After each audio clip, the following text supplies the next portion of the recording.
प्रिय कमरेडहरू, केन्द्रीय सचिवालय नेपाल कम्युनिस्ट पार्टी नेकपा। यही 2077 कार्तिक 28 गते आयोजित पार्टी केन्द्रीय सचिवालयको बैठकमा अध्यक्ष कमरेड पुष्पकमल दाहाल प्रचण्डले वितरण गर्नुभएको प्रस्तावको प्रस्तुति, तरिका, भाषाशैली र अन्तर्वस्तुले पार्टीमा गम्भीर सङ्कट निम्त्याएको छ। त्यसले पार्टी विधान अनुसार बैठकमा प्रस्तुत गरिने प्रस्तावको कुनै वैधानिक वा राजनीतिक हैसियत नराख्ने भएकाले खासै महत्त्व नदिँदा पनि हुने थियो। तर त्यसमा उठाइएका सङ्गीन र भ्रमोत्पादक प्रश्नहरूलाई अनुत्तरित राखी छाड्नु पार्टी कम्युनिस्ट आन्दोलन देश र जनताकै अहितमा हुने भएकाले केन्द्रीय सचिवालय बैठकमा यस सम्बन्धमा आफ्ना विचारहरू प्रस्तुत गरेको छु। सुरुमा मैले कमरेड प्रचण्डका आरोपको बुदागर चिरफाड गर्नेछु अनि अन्त्यमा पुनः सचिवालय बैठक समक्ष आफ्ना भनाइ राख्नेछु। पार्टीको अन्तरिम विधानको धारा 18 झले अध्यक्षहरूका तर्फबाट पार्टी बैठकमा प्रतिवेदन र प्रस्ताव प्रस्तुत गर्ने व्यवस्था गरेको छ। नेपाल कम्युनिस्ट पार्टी नेकपा समस्या समाधान सुझाव कार्यदल 2077 द्वारा प्रस्तुत प्रतिवेदनमा स्पष्ट रूपमा पार्टी विधान बमोजिम अध्यक्षद्वय र महासचिवको आपसी परामर्श एवं सहमतिका आधारमा सचिवालय, स्थायी कमिटी, पोलिट ब्युरो तथा केन्द्रीय कमिटी बैठकका कार्यसूची तथा निर्णय प्रस्ताव तयार गर्ने निष्कर्ष निकालिएको छ। अन्तर्पार्टी निर्देशन 5 को 3.1 मा अध्यक्षद्वयको परामर्शमा महासचिवले सचिवालय, स्थायी कमिटी, पोलिट ब्युरो तथा केन्द्रीय कमिटी बैठकका कार्यसूची तयार गर्ने व्यवस्था गरिएको छ। एकीकरणको 2.5 वर्षको बीचमा हामीले यही अभ्यास गर्दै आएका छौँ। तर कमरेड प्रचण्ड, तपाईँको प्रस्ताव विधानको यस स्पष्ट व्यवस्थाका विपरीत पार्टी अध्यक्ष या महासचिवसँग सहमति त परै छाडौँ, परामर्श र पूर्व जानकारी गराउने सामान्य शिष्टाचारसम्म नराखी वितरित भएको छ। तसर्थ यो प्रस्ताव बैठकमा छलफल या परामर्श गर्नका लागि रित समेत नपुगेको तपाईँको नितान्त व्यक्तिगत असन्तुष्टि, सीमाहीन कुण्ठा र निहित स्वार्थ लुकेको कृत्रिम आरोपको सङ्गालो मात्रै हो। यो प्रथम दृष्टिमै खारेज योग्य छ। पार्टीका बैठकहरूलाई अग्रगामी एजेन्डाबाट बढाल्ने र व्यक्तिगत आरोप प्रत्यारोप एवं कुण्ठामा अलमलाइरहने छुट कसैलाई हुनु हुँदैन भन्ने स्पष्ट पार्न चाहन्छु। कम्युनिस्ट आन्दोलन राजनीतिक प्रणाली, अर्थतन्त्र र सामाजिक प्रबन्धका हिसाबले मात्रै होइन, सांस्कृतिक स्तरका हिसाबले पनि अरूभन्दा उत्कृष्ट आन्दोलन हुनुपर्छ। व्यक्ति बीचका सम्बन्ध, बहसको सञ्चालन, तिनको स्तर तथा असहमतिका बीचमा व्यक्त हुने भाषाशैली एवं शिष्टताका दृष्टिले कम्युनिस्ट पार्टी र त्यसका कमिटीहरू अरू कुनै पनि संस्थाभन्दा उच्च स्तरका हुनुपर्छ। नेतृत्वले त यस सम्बन्धमा दृष्टान्त नै प्रस्तुत गर्नुपर्छ। दुःखको कुरा, नेपाल कम्युनिस्ट आन्दोलनमा यस संस्कारको विकास हुन सकेको छैन। कुनै बेला कमरेड पुष्पलालले गद्दारको आरोप बेहोर्नु पर्यो, मनमोहन अधिकारी अपमानित हुनु पर्यो, मदन भण्डारी झन्डै नेतृत्व अवसरबाट वञ्चित हुनु पर्यो र कम्युनिस्ट पार्टीहरू आफ्ना राष्ट्रिय या अन्तर्राष्ट्रिय विषयवस्तुका कारण अन्य कुनै विदेशी पार्टीभित्रका विवादका पक्ष विपक्षमा उभिएर विभाजित भए। 2030 र 40 को दशकमा चलेको बहसमा प्रयुक्त कतिपय भाषा नीतिगत होइन, भद्दा गाली र सत्तो शराबका स्तरका थिए। हरेक छलफल या असहमतिलाई विचारधारात्मक सङ्घर्ष मान्ने, हरेक वैचारिक मतभिन्नतालाई 2 लाइनको सङ्घर्ष ठान्ने र 2 लाइनको सङ्घर्षलाई वर्ग सङ्घर्षका रूपमा अतिरञ्जित गर्दै आफूसँग असहमत हुनेलाई शत्रु घोषणा गर्ने र राजनीतिक एवं साङ्गठनिक रूपमा समाप्त पार्ने घटना देखा परे। कसैलाई लिन प्याओ प्रवृत्ति त कसैलाई अर्को कुनै प्रवृत्तिको ट्याग लगाइदिएर राजनीतिक र भौतिक रूपमै समाप्त पारेका घटना पनि हामीले सुन्दै आयौँ।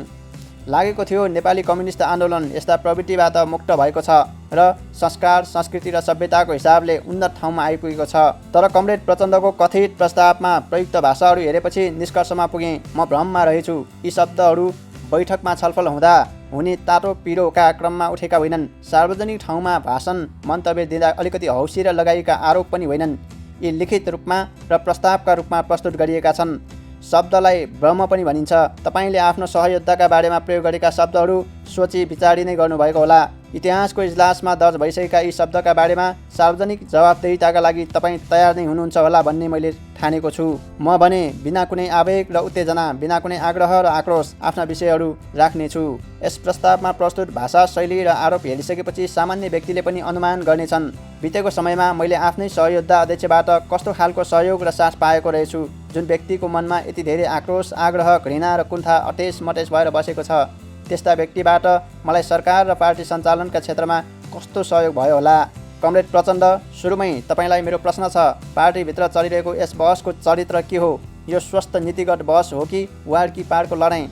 यो अन्तर्विरोध नै हो भने पनि यो मित्रतापूर्ण हो कि शत्रुतापूर्ण? तपाईँले रोजेको बाटो वाद प्रतिवाद संवादको हो कि वाद प्रतिवाद र विग्रहको? एकता छलफल र अझ उन्नत स्तरको एकतामा हिँड्न खोजिएको हो कि एकता विग्रह र विघटनको बाटोमा? पार्टीभित्र हाम्रो सम्बन्ध पार्टीका दुई प्रमुख नेताको सम्बन्ध हो कि दुई भिन्न वर्ग र भिन्न पार्टीका प्रतिद्वन्द्वी नेताहरूको विवादको स्वरूपले समाधानको विधि तय गर्छ। वस्तुतः तपाईँले आफ्नो एकतर्फी लिखित मार्फत पार्टीभित्रका असहमतिहरूलाई शत्रुतापूर्ण अन्तर्विरोधमा बदल्नु भएको छ र कम्युनिस्ट आन्दोलनलाई गम्भीर सङ्कटमा धकेल्नु भएको छ। समयले यसको उचित हिसाब गर्ने नै छ।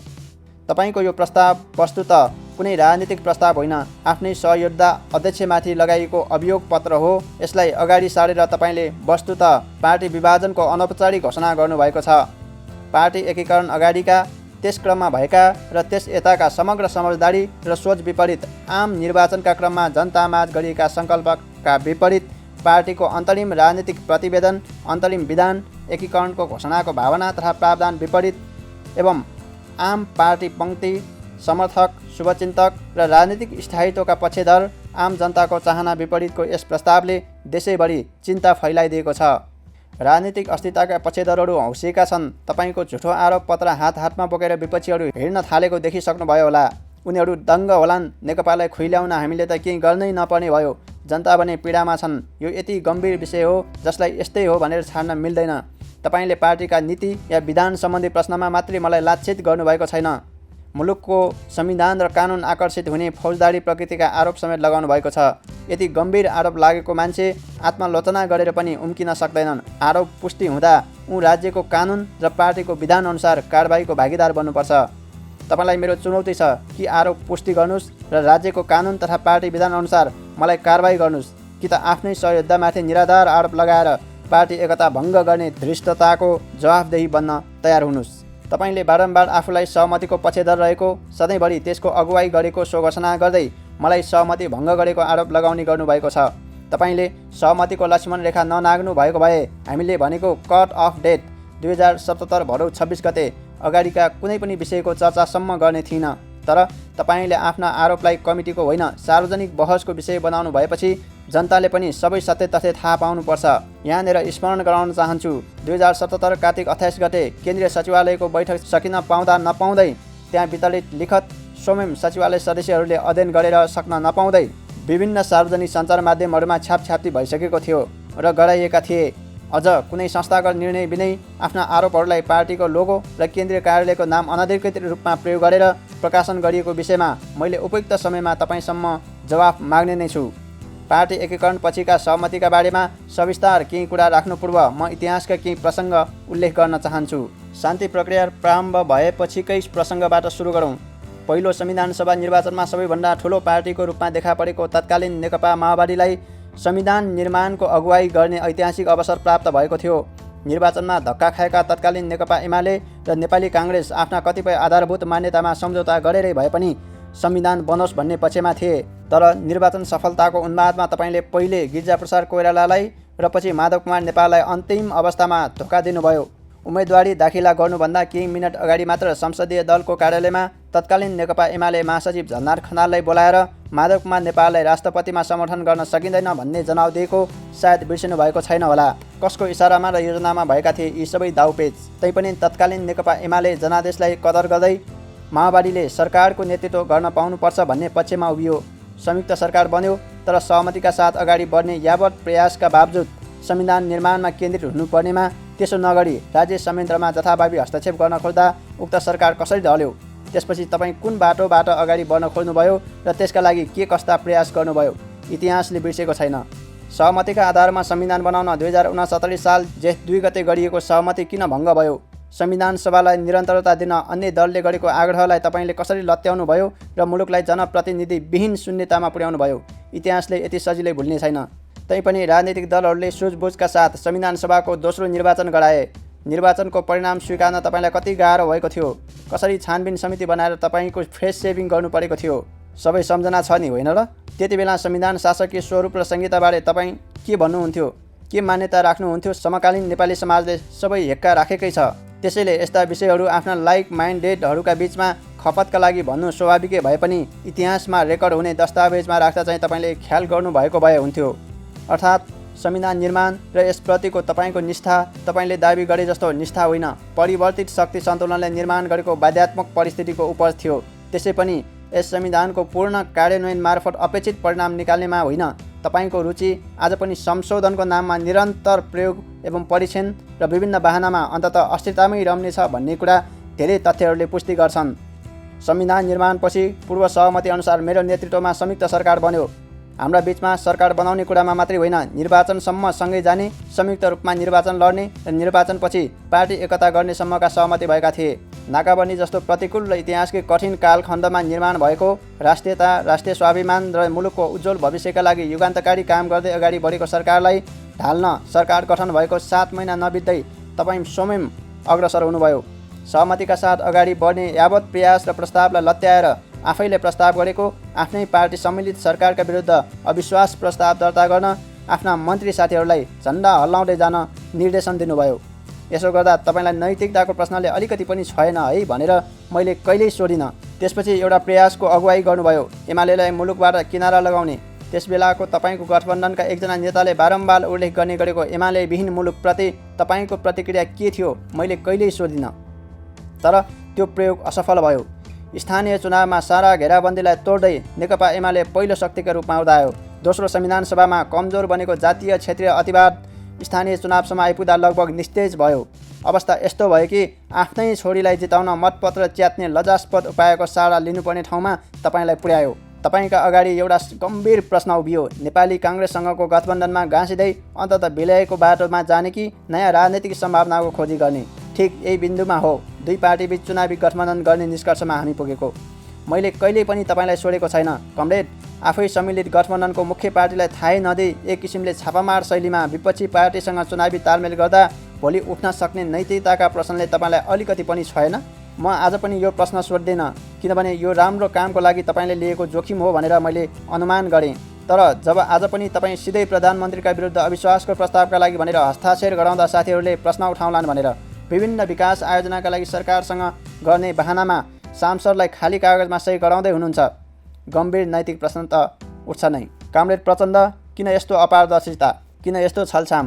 राजनीतिमा सहमत हुन पाइन्छ, असहमत हुन पाइन्छ, भएको पार्टी विघटन गर्न र नयाँ पार्टी बनाउन पनि पाइन्छ, भएकै कुनै पार्टीमा जोडिन पाइन्छ। तपाईँ आफै यस्ता कुरालाई स्वाभाविक र आफ्नो नियमित अभ्यास भन्ने गर्नुहुन्छ। भत्काउने, बनाउने, फेरि भत्काउने, यस्तो विषयलाई गर्वको विषय बताउनुहुन्छ। अझ थप दिक्क लाग्यो भने राजनीति छाड्न पनि पाइन्छ, विश्राम लिन पनि पाइन्छ। तर लोकतन्त्रमा पारदर्शिता र नैतिकता ठुलो विषय हो। युद्धका बेला काम लागेका विधिहरू शान्तिपूर्ण, लोकतान्त्रिक र खुल्ला समाजमा सधैँभरि काम लाग्दैनन्। मेरो प्रश्न तपाईँले लिन खोजेको बाटोप्रति होइन, ती कामलाई सहमतिको आवरणमा गर्नुभएको दोहोरो मापदण्ड र बहानाबाजीका हकमा हो। आम जनतालाई हर्षित र अरूलाई विस्मित पार्दै 2074 साल असोज 14 गते हामी दुईजना नेकपा एमाले र नेकपा माओवादी केन्द्रबीच चुनावी गठबन्धन गर्ने र चुनावपछि पार्टी एकता गर्ने सहमतिमा पुग्यौँ। यो नेपालको राजनीतिक तस्बिर बदल्ने दूरगामी घटना थियो। तर तपाईँ यस सहमतिको एउटा महत्त्वपूर्ण बुँदामा 24 घण्टा पनि अडिनु भएन। अघिल्लो दिन एउटै चुनाव चिन्ह सूर्यमा चुनाव लड्ने भनेर गरेको हस्ताक्षरलाई अस्वीकार गर्न पुग्नुभयो। तर पनि मैले यसलाई तपाईँलाई अप्ठ्यारो परेको अर्थमा बुझेँ र यसबारे कुनै प्रश्न उठाइनँ। तर निर्वाचनमा हामीले यसको मूल्य चुकायौँ। नेकपालाई एक्लै 2/3 पुर्याउन सघाउने लाखौँ मतहरू यसै कारणले बदर भए। अरू बेला भए मैले सोध्ने थिइनँ, तर आज जब तपाईँ प्रकारान्तरले एकताको औचित्य समाप्त भएको घोषणा गरे जसरी प्रस्तुत हुनुभएको छ, सोध्न मिल्छ होला नि, 24 घण्टामै सहमति उल्ट्याउने यो निर्णय तपाईँले कसको दबाव र प्रभावमा गर्नुभएको थियो? अनि यसले पनि तपाईँ सधैँभरि सहमतिको पक्षधर भएको पुष्टि गर्छ र? तपाईँले निर्वाचनपछि आफूलाई 5 वर्ष प्रधानमन्त्री बन्न प्रस्ताव गरिएको, तर आफूले त्यस अवसरलाई लत्याएर ठुलो त्याग गरेको र केपी ओलीलाई प्रधानमन्त्री बन्न प्रस्ताव गरेको भन्ने गर्नुभएको छ। तत्कालीन नेकपा एमालेसँग सरकार बनाउन 15 सिट अपुग भएको यथार्थ हो। तपाईँले मलाई प्रधानमन्त्री प्रस्ताव गर्नुभएको र दुई पार्टीको सहकार्यबाट सरकार बनेको पनि यथार्थ हो।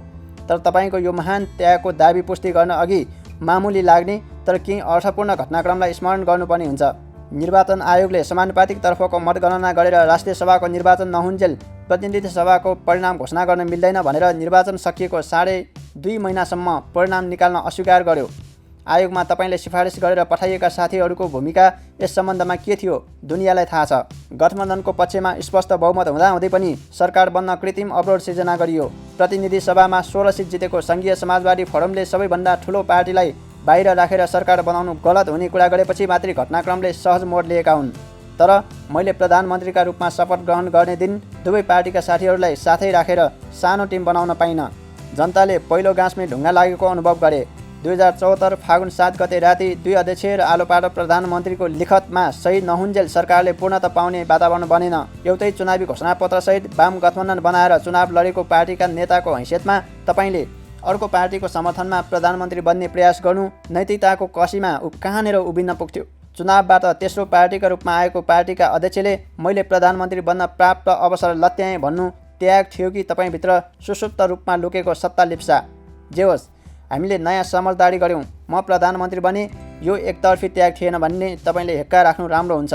हामीले राष्ट्रपति, उपराष्ट्रपति, सभामुख, राष्ट्रिय सभा अध्यक्ष, उपसभामुख र उपाध्यक्ष लगायतमा यसै हिसाबले समझदारी गरेका छौँ। यहाँले महान त्यागको कुरा गर्नु अगाडि निर्वाचन परिणाम के थियो, त्यसमा हाम्रा दुई पार्टीलाई प्राप्त प्रत्यक्ष र समानुपातिकतर्फको लोकप्रिय मत कति थिए, एकचोटि स्मरण गर्नु राम्रो हुनेछ।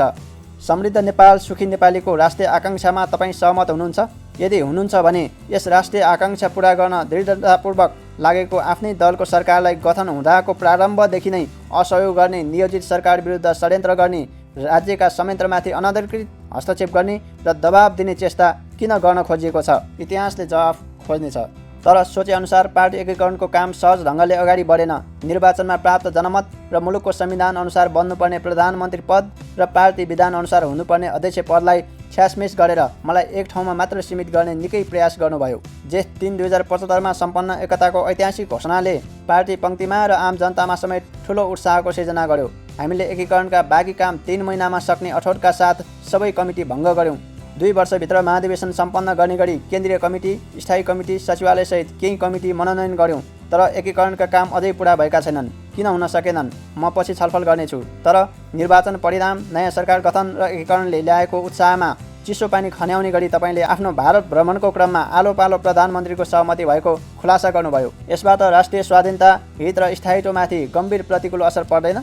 त्यही कुरा अभिव्यक्त गर्नु थियो भने पनि त्यसभन्दा अघि वा पछि समय उपलब्ध हुन सक्दैन थियो र? विदेशी भूमिमा गएर राजनीतिक अस्थिरताको सन्देश दिनुपर्ने खण्ड खातिर किन पर्यो? मैले आजसम्म पनि तपाईँलाई सोधेको छैन। तर के त्यसको कुनै गम्भीर अर्थ थिएन र? त्यस यता तपाईँले कतिचोटि मन्त्री परिषद पुनर्गठनको घोषणा गर्नुभएको छ, कतिचोटि सरकार परिवर्तनको खुल्ला अभिव्यक्ति दिनुभएको छ र कतिचोटि छिट्टै आफू सरकारको नेतृत्वमा आउने भएको हुनाले कतिपय विषय पछि सल्टाउँला भन्दै मित्र राष्ट्रसङ्घका कतिपय विषयलाई अल्झाउनु भएको छ, सम्झना गर्नुभएको छ नि। एकलव्य जस्तै खाली सरकारमा मात्रै तपाईँको ध्यान दृष्टि र प्रधानमन्त्री र सरकारको स्थायित्व विरुद्ध निरन्तर रागका कारण राजनीतिक स्थिरता विरुद्ध कस्तो सन्देश गइरहेको छ ख्याल गर्नुभएको छ नि। हाम्रो पार्टी एकता निर्वाचन परिणामका हिसाबले दुई भिन्न आकार र हैसियतका पार्टी बीचको एकता थियो र हामीले निर्वाचनमा प्राप्त मतलाई एकीकरणको आधार बनाएनौँ। केन्द्रीय कमिटी बनाउँदा होस् वा अन्य कमिटी, कहिल्यै निर्वाचनमा प्राप्त करिब 32 लाख र 13 लाखको अङ्कलाई मैले सम्झना गरिनँ। आन्दोलनका 2 धार, 2 पृष्ठभूमि र 2 इतिहासको एकताको अर्थमा यसलाई अगाडि बढाउने प्रयास गरेँ। आकारको यस भिन्नताले कुनै मनोवैज्ञानिक भय सिर्जना नगरोस्, एक पार्टी अर्को पार्टीमा समायोजन या विलय भएको अर्थ नलागोस् र जनमतको हिसाबले आफ्नो सानो पार्टीमा आफूलाई किनारा लगाइन्छ कि भन्ने आशंका नहोस् भन्नका लागि एकीकरणका क्रममा केही विशेष संरचना निर्माण गरिए जुन कम्युनिस्ट आन्दोलनको परम्परा र हामीले भन्ने गरेको लेनिनवादी सङ्गठनात्मक सिद्धान्तसँग मेल खाँदैनन्। पार्टीमा 2 जना अध्यक्षको व्यवस्था, महाधिवेशनसम्म सबै निर्णयहरू सहमतिका आधारमा गरिने विधिवत प्रबन्ध र महाधिवेशन समेत सहमतिमा गर्ने भनेर राखिएको व्यवस्था अकारण थिएन, होइन। यी विषयहरू पार्टी एकता सहज र निरापद ढङ्गले सम्पन्न होस्, कुनै पक्षमा पनि श्रेष्ठताभास या लघुताभासको स्थिति नहोस् र सङ्गठनात्मक ढङ्गले पनि कतै व्यवधान नहोस् भनेर गरिएका हुन्। तदनुरूप नै कमिटीहरू बने, आन्दोलनलाई जोड्ने भावनाका आधारमा, जनाधार र लोकप्रियताका आधारमा होइन, एकताको स्पिरिटको मार्गदर्शनमा। जमानत नजोगिएको ठाउँमा समेत झन्डै बराबरीको हैसियतमा कमिटीहरू गठन गरिएका छन्। कहाँनिर एकताको भावना प्रतिबिम्बित भएन? आज तपाईँले अलिकति पाइक परेको हिसाब गरेर कमिटीमा अल्पमत बहुमतको विधि कार्यान्वयन गर्ने वकालत गर्न थाल्नु भएको छ। आफ्ना सहयोद्धा कमरेडहरूको भावना होइन, टाउका गन्न थाल्नु भएको छ, कित्ता काट गर्न थाल्नु भएको छ। सम्झिनुहोस् त, केन्द्रीय सचिवालयदेखि स्थानीय कमिटीमासम्म अधिकांश ठाउँमा साबिक एमालेको 1 जना भए पनि बढी सङ्ख्या छ। बहुमतको त्यो अङ्कगणित तपाईँको विरुद्ध प्रयोग गरिएको भए के हुन्थ्यो? ठिकै छ, यो विधि अवलम्बन गर्ने हो भने पनि पहिले एकताको आधार फेरौँ अनि विधान संशोधन गरौँ। मैले त पार्टीका हुन् कि राज्यका हरेक जिम्मेवारी प्रतिस्पर्धामा विजय हासिल गरेरै प्राप्त गरेको हुँ। महाधिवेशनबाट विचार, सङ्गठन, संरचना र नेतृत्व खुल्ला प्रतिस्पर्धाका आधारमा चयन गर्न तपाईँ तयार हो? म त तयारै छु। महाधिवेशनबाट निर्वाचित अध्यक्षका रूपमा मेरो हैसियतमाथि समेत तपाईँले प्रश्न उठाउनु भएको छ। त्यति मात्रै तर्क गरौँ जतिमा अडिन सकिन्छ। यो तर्क गरिरहँदा तपाईँ यो ठाउँमा आउनुभएको पनि तत्कालीन नेकपा माओवादी केन्द्रको अध्यक्षकै हैसियतले हो भन्ने नबिर्सिनुहोस्। मोटरसाइकलको एउटा पाङ्ग्रा खुस्कायो भने अर्को पनि लड्छ। हामी दुईजनाले आफ्ना पार्टीका अध्यक्षको हैसियत प्रयोग गरेर एकताको सहमति गऱ्यौँ। आफ्नो पार्टी समक्ष उक्त एकताको प्रस्ताव राख्यौँ। हामीलाई पार्टीले अवलम्बन गरेको सिद्धान्त र कार्यक्रम, नाम र संरचना छाड्ने जनादेश महाधिवेशनबाट प्राप्त थिएन। तर पनि दुवै पार्टीका केन्द्रीय कमिटीले अध्यक्षका प्रस्तावलाई अनुमोदन गरे। अन्य सबै संरचना अध्यक्षहरूको प्रस्तावमा केन्द्रीय कमिटीले वैधता दिएका संरचना हुन्। हामीले कोड अफ द लिडर भनेर महत्त्व दिएको केन्द्रीय सचिवालयले पनि यो हैसियत यसै गरी प्राप्त गरेको हो। हामी पनि त महाधिवेशनबाट निर्वाचित थियौँ नि, हाम्रो मूल्य खोइ भन्ने असन्तुष्टिलाई आफ्नो प्रस्तावमा घुसाउँदा यसको के अर्थ लाग्छ? यसले तपाईँ आफैले गरेको सहमति र निर्णयलाई उपहास गर्छ भन्ने कुरा कसरी बिर्सिनुभयो? लामो समयको अन्यल र अस्थिरताले पार्टी काममा गम्भीर अवरोध सिर्जना भएपछि केन्द्रीय सचिवालयले गत वर्ष मङ्सिरमा नयाँ निर्णय गर्यो। केपी ओलीले प्रधानमन्त्रीका रूपमा 5 वर्ष सरकारको नेतृत्व गर्ने र पार्टीमा कार्यकारी अधिकारसहित पुष्पकमल दाहाल प्रचण्डले पार्टी कामको नेतृत्व गर्ने। त्यस निर्णयमा मेरो कहिल्यै असहमति छैन। तपाईँले बारम्बार चित्त दुखाउने गर्नुभएको टेलिभिजन कार्यक्रम फायरसाइडमा मैले भनेको के मात्रै हो भने हाम्रो पार्टीमा एकजना संवैधानिक या मानार्थ र अर्को कार्यकारी अधिकार सहितको अध्यक्ष छन् भन्ने व्याख्या सही होइन। हामी दुवैजना कार्यकारी अधिकार सहितका अध्यक्ष हौँ, तर अहिले मैले आफूलाई कार्यकारी अध्यक्षका हैसियतले सरकारको काममा केन्द्रित गराउँछु। पार्टीको काम कार्यकारी अध्यक्षका हैसियतले अध्यक्षका रूपमा प्रचण्डले गर्नुहुन्छ। त्यसमा आपत्ति जनाउनु पर्ने कारण के छ? के त्यस बैठकले मलाई अध्यक्ष पदबाटै निलम्बन या बर्खास्त गरेको थियो र? के सचिवालयले विधान संशोधन गरेर पार्टीमा एकजना सेरेमोनियल अध्यक्ष अर्को एक्जिक्युटिभ अध्यक्ष भन्ने व्यवस्था गरेको थियो र? साँच्चै भन्ने हो भने त्यसपछि आयोजित सचिवालय स्थायी कमिटी र केन्द्रीय कमिटीका कतिपय बैठक या सेसनमा म जाँदा पनि गइनँ, तपाईँलाई काम गर्न सहज होस् भनेर। समस्या त त्यहाँबाट सिर्जना भएको हो जब कार्यकारी अध्यक्ष स्वयंले खुमलटारलाई पार्टीभित्रका निश्चित कमरेडहरू मात्रै बस्ने थलोका रूपमा विकास गर्नुभयो। यसप्रति मैले असहमति जनाएको हुँ। कार्यकारी अध्यक्षका रूपमा जिम्मेवारी प्राप्त व्यक्तिले आफ्नो निवासलाई निश्चित समूहका साथीहरू मात्रै बस्ने गुटबन्दीको हेडक्वार्टर बनाउनु पर्ने, मसँग छलफल गर्नुपर्दा या कमिटीमा कुनै निर्णय गर्नुपर्दा आफ्ना साथीहरूबीच साझा धारणा बनाएर मात्रै आउनुपर्ने र कमिटी बैठकहरू गुटका निर्णय अनुमोदन गर्ने असहाय थलो जस्तो हुनुपर्ने स्थितिप्रति मैले आपत्ति जनाएको हुँ। आज पनि मेरो प्रश्न छ, कमिटीमा खुल्लस्त छलफल गरेर निष्कर्षमा पुगिने ठाउँ हुँदाहुँदै नेताहरूलाई निश्चित मान्यतामा गराएर मात्रै बैठकमा आउनुपर्ने यस्तो अविश्वास र दाउपेचको आवश्यकता किन पर्यो? कमिटीमा विषयगत रूपमा हुने छलफल, सहमति र असहमति तथा त्यस आधारमा हुने गतिशीलतालाई बन्दित बनाउनु पर्ने आवश्यकता किन पर्यो? यिनै विविध कारणहरूले पार्टीभित्रको समस्या झ्याङ्गिँदै गएपछि हामीले गत साउन 30 गते सहमतिमा कार्यदल बनायौँ। कार्यदलले पार्टीभित्रको समस्या समाधानका लागि सुझावसहितको प्रतिवेदन तयार गर्यो। स्थायी कमिटीले त्यसलाई सर्वसम्मत रूपमा पारित गर्यो। भदौ 26 को उक्त सहमतिप्रति म आज पनि उत्तिकै प्रतिबद्ध छु। मैले त्यसमा प्रयोग भएको एउटा शब्दप्रति मात्रै ध्यानाकर्षण गराएको हुँ, जुन गम्भीर र मुलुकको संवैधानिक प्रबन्धसँग सम्बन्धित छ। राज्यको नीति निर्माण, मुख्य राजनीतिक नियुक्ति र सरकार सञ्चालनका नीतिगत पक्षहरूमा पार्टी नेताहरूको परामर्श आवश्यक छ भन्ने कुरामा म स्पष्ट छु। तर प्रत्येक नियुक्ति, मन्त्री परिषदका प्रत्येक निर्णय या गठन पुनर्गठनमा सहमति नै खोज्ने कुरा भने सम्भव छैन। यो प्रश्न हामीले कस्तो शासन प्रणाली खोजेको हो भन्ने विषयसँग सम्बन्धित छ। हामीले थाहा पाउनुपर्छ, परम्परागत कम्युनिस्ट शासन व्यवस्थाभन्दा हाम्रो मुलुकमा बहुदलीय प्रतिस्पर्धात्मक निर्वाचनबाट विजयी भएर बनेको सरकार चल्ने संवैधानिक प्रबन्ध भिन्न छ। हाम्रो संवैधानिक प्रबन्ध अनुसार पार्टीहरू चुनाव लड्छन्, चुनावी घोषणापत्रका आधारमा जनताबाट समर्थन प्राप्त गर्छन्, पार्टीका निर्वाचित जनप्रतिनिधिहरूबाट संसदीय दल बन्छ। यसपछि भने पार्टी र संसदीय दल अलि भिन्न हुन पुग्छन्। संसदीय दल आफ्नै विधान अनुसार चल्छ, यद्यपि त्यस विधानलाई पनि पार्टीले अनुमोदन गर्नुपर्छ। अनि दलको प्रस्ताव र संसदको बहुमतको समर्थनमा प्रधानमन्त्री चयन हुन्छ, सरकार बन्छ। सरकार बनेपछि प्रधानमन्त्री र सरकारलाई पार्टीको विधानले मात्रै बाँध्न सक्दैन। उनीहरू मुलुकको संविधान र कानुन अनुसार संसदप्रति उत्तरदायी हुँदै चल्नुपर्छ। पार्टीको नीतिगत निर्देशनमा सरकार सापेक्षित स्वायत्तताका साथ संवैधानिक प्रबन्ध अनुसार चल्छ। यो फरक तपाईँलाई चित्त नबुझेको हो, यसको विकल्प खोजिएको हो र परम्परागत कम्युनिस्ट ढाँचामै जानुपर्छ भन्ने मान्यता हो भने आउनुहोस् खुल्लस्त छलफल गरौँ। अन्यथा मैले त्यति बेला व्यक्त गरेको भनाइलाई तोडमरोड गर्नुको कुनै अर्थ छैन। प्रधानमन्त्रीको रूपमा पार्टीले विश्वास गरिसकेपछि उसलाई आफ्नो टिम छनौट गर्ने सापेक्षित स्वायत्तता र अधिकार हुनुपर्छ भन्ने कुरामा म स्पष्ट छु। म सधैँभरि प्रधानमन्त्री बन्ने होइन र यो विषय मैले आफ्ना लागि उठाएको पनि होइन, पद्धतिका लागि उठाएको हुँ। एकल बहुमतको सरकारमा मात्रै होइन, संयुक्त सरकारमा पनि मन्त्रीहरू प्रधानमन्त्रीप्रति उत्तरदायी हुनुपर्छ। यसो नहुने हो भने राज्य चल्दैन। प्रधानमन्त्री बनाउने र उसले विश्वास गरेको टिम छनौट गर्न नपाउने, उपयुक्त ठाउँमा नियुक्ति गर्न पनि नपाउने, मन्त्रीहरूलाई उसले होइन अरू कसैले चलाउने, उसका हात खुट्टा चारैतिर बाँडिने, तर परिणाम भने उसैले दिनुपर्ने, जवाफदेही पनि उही हुनुपर्ने।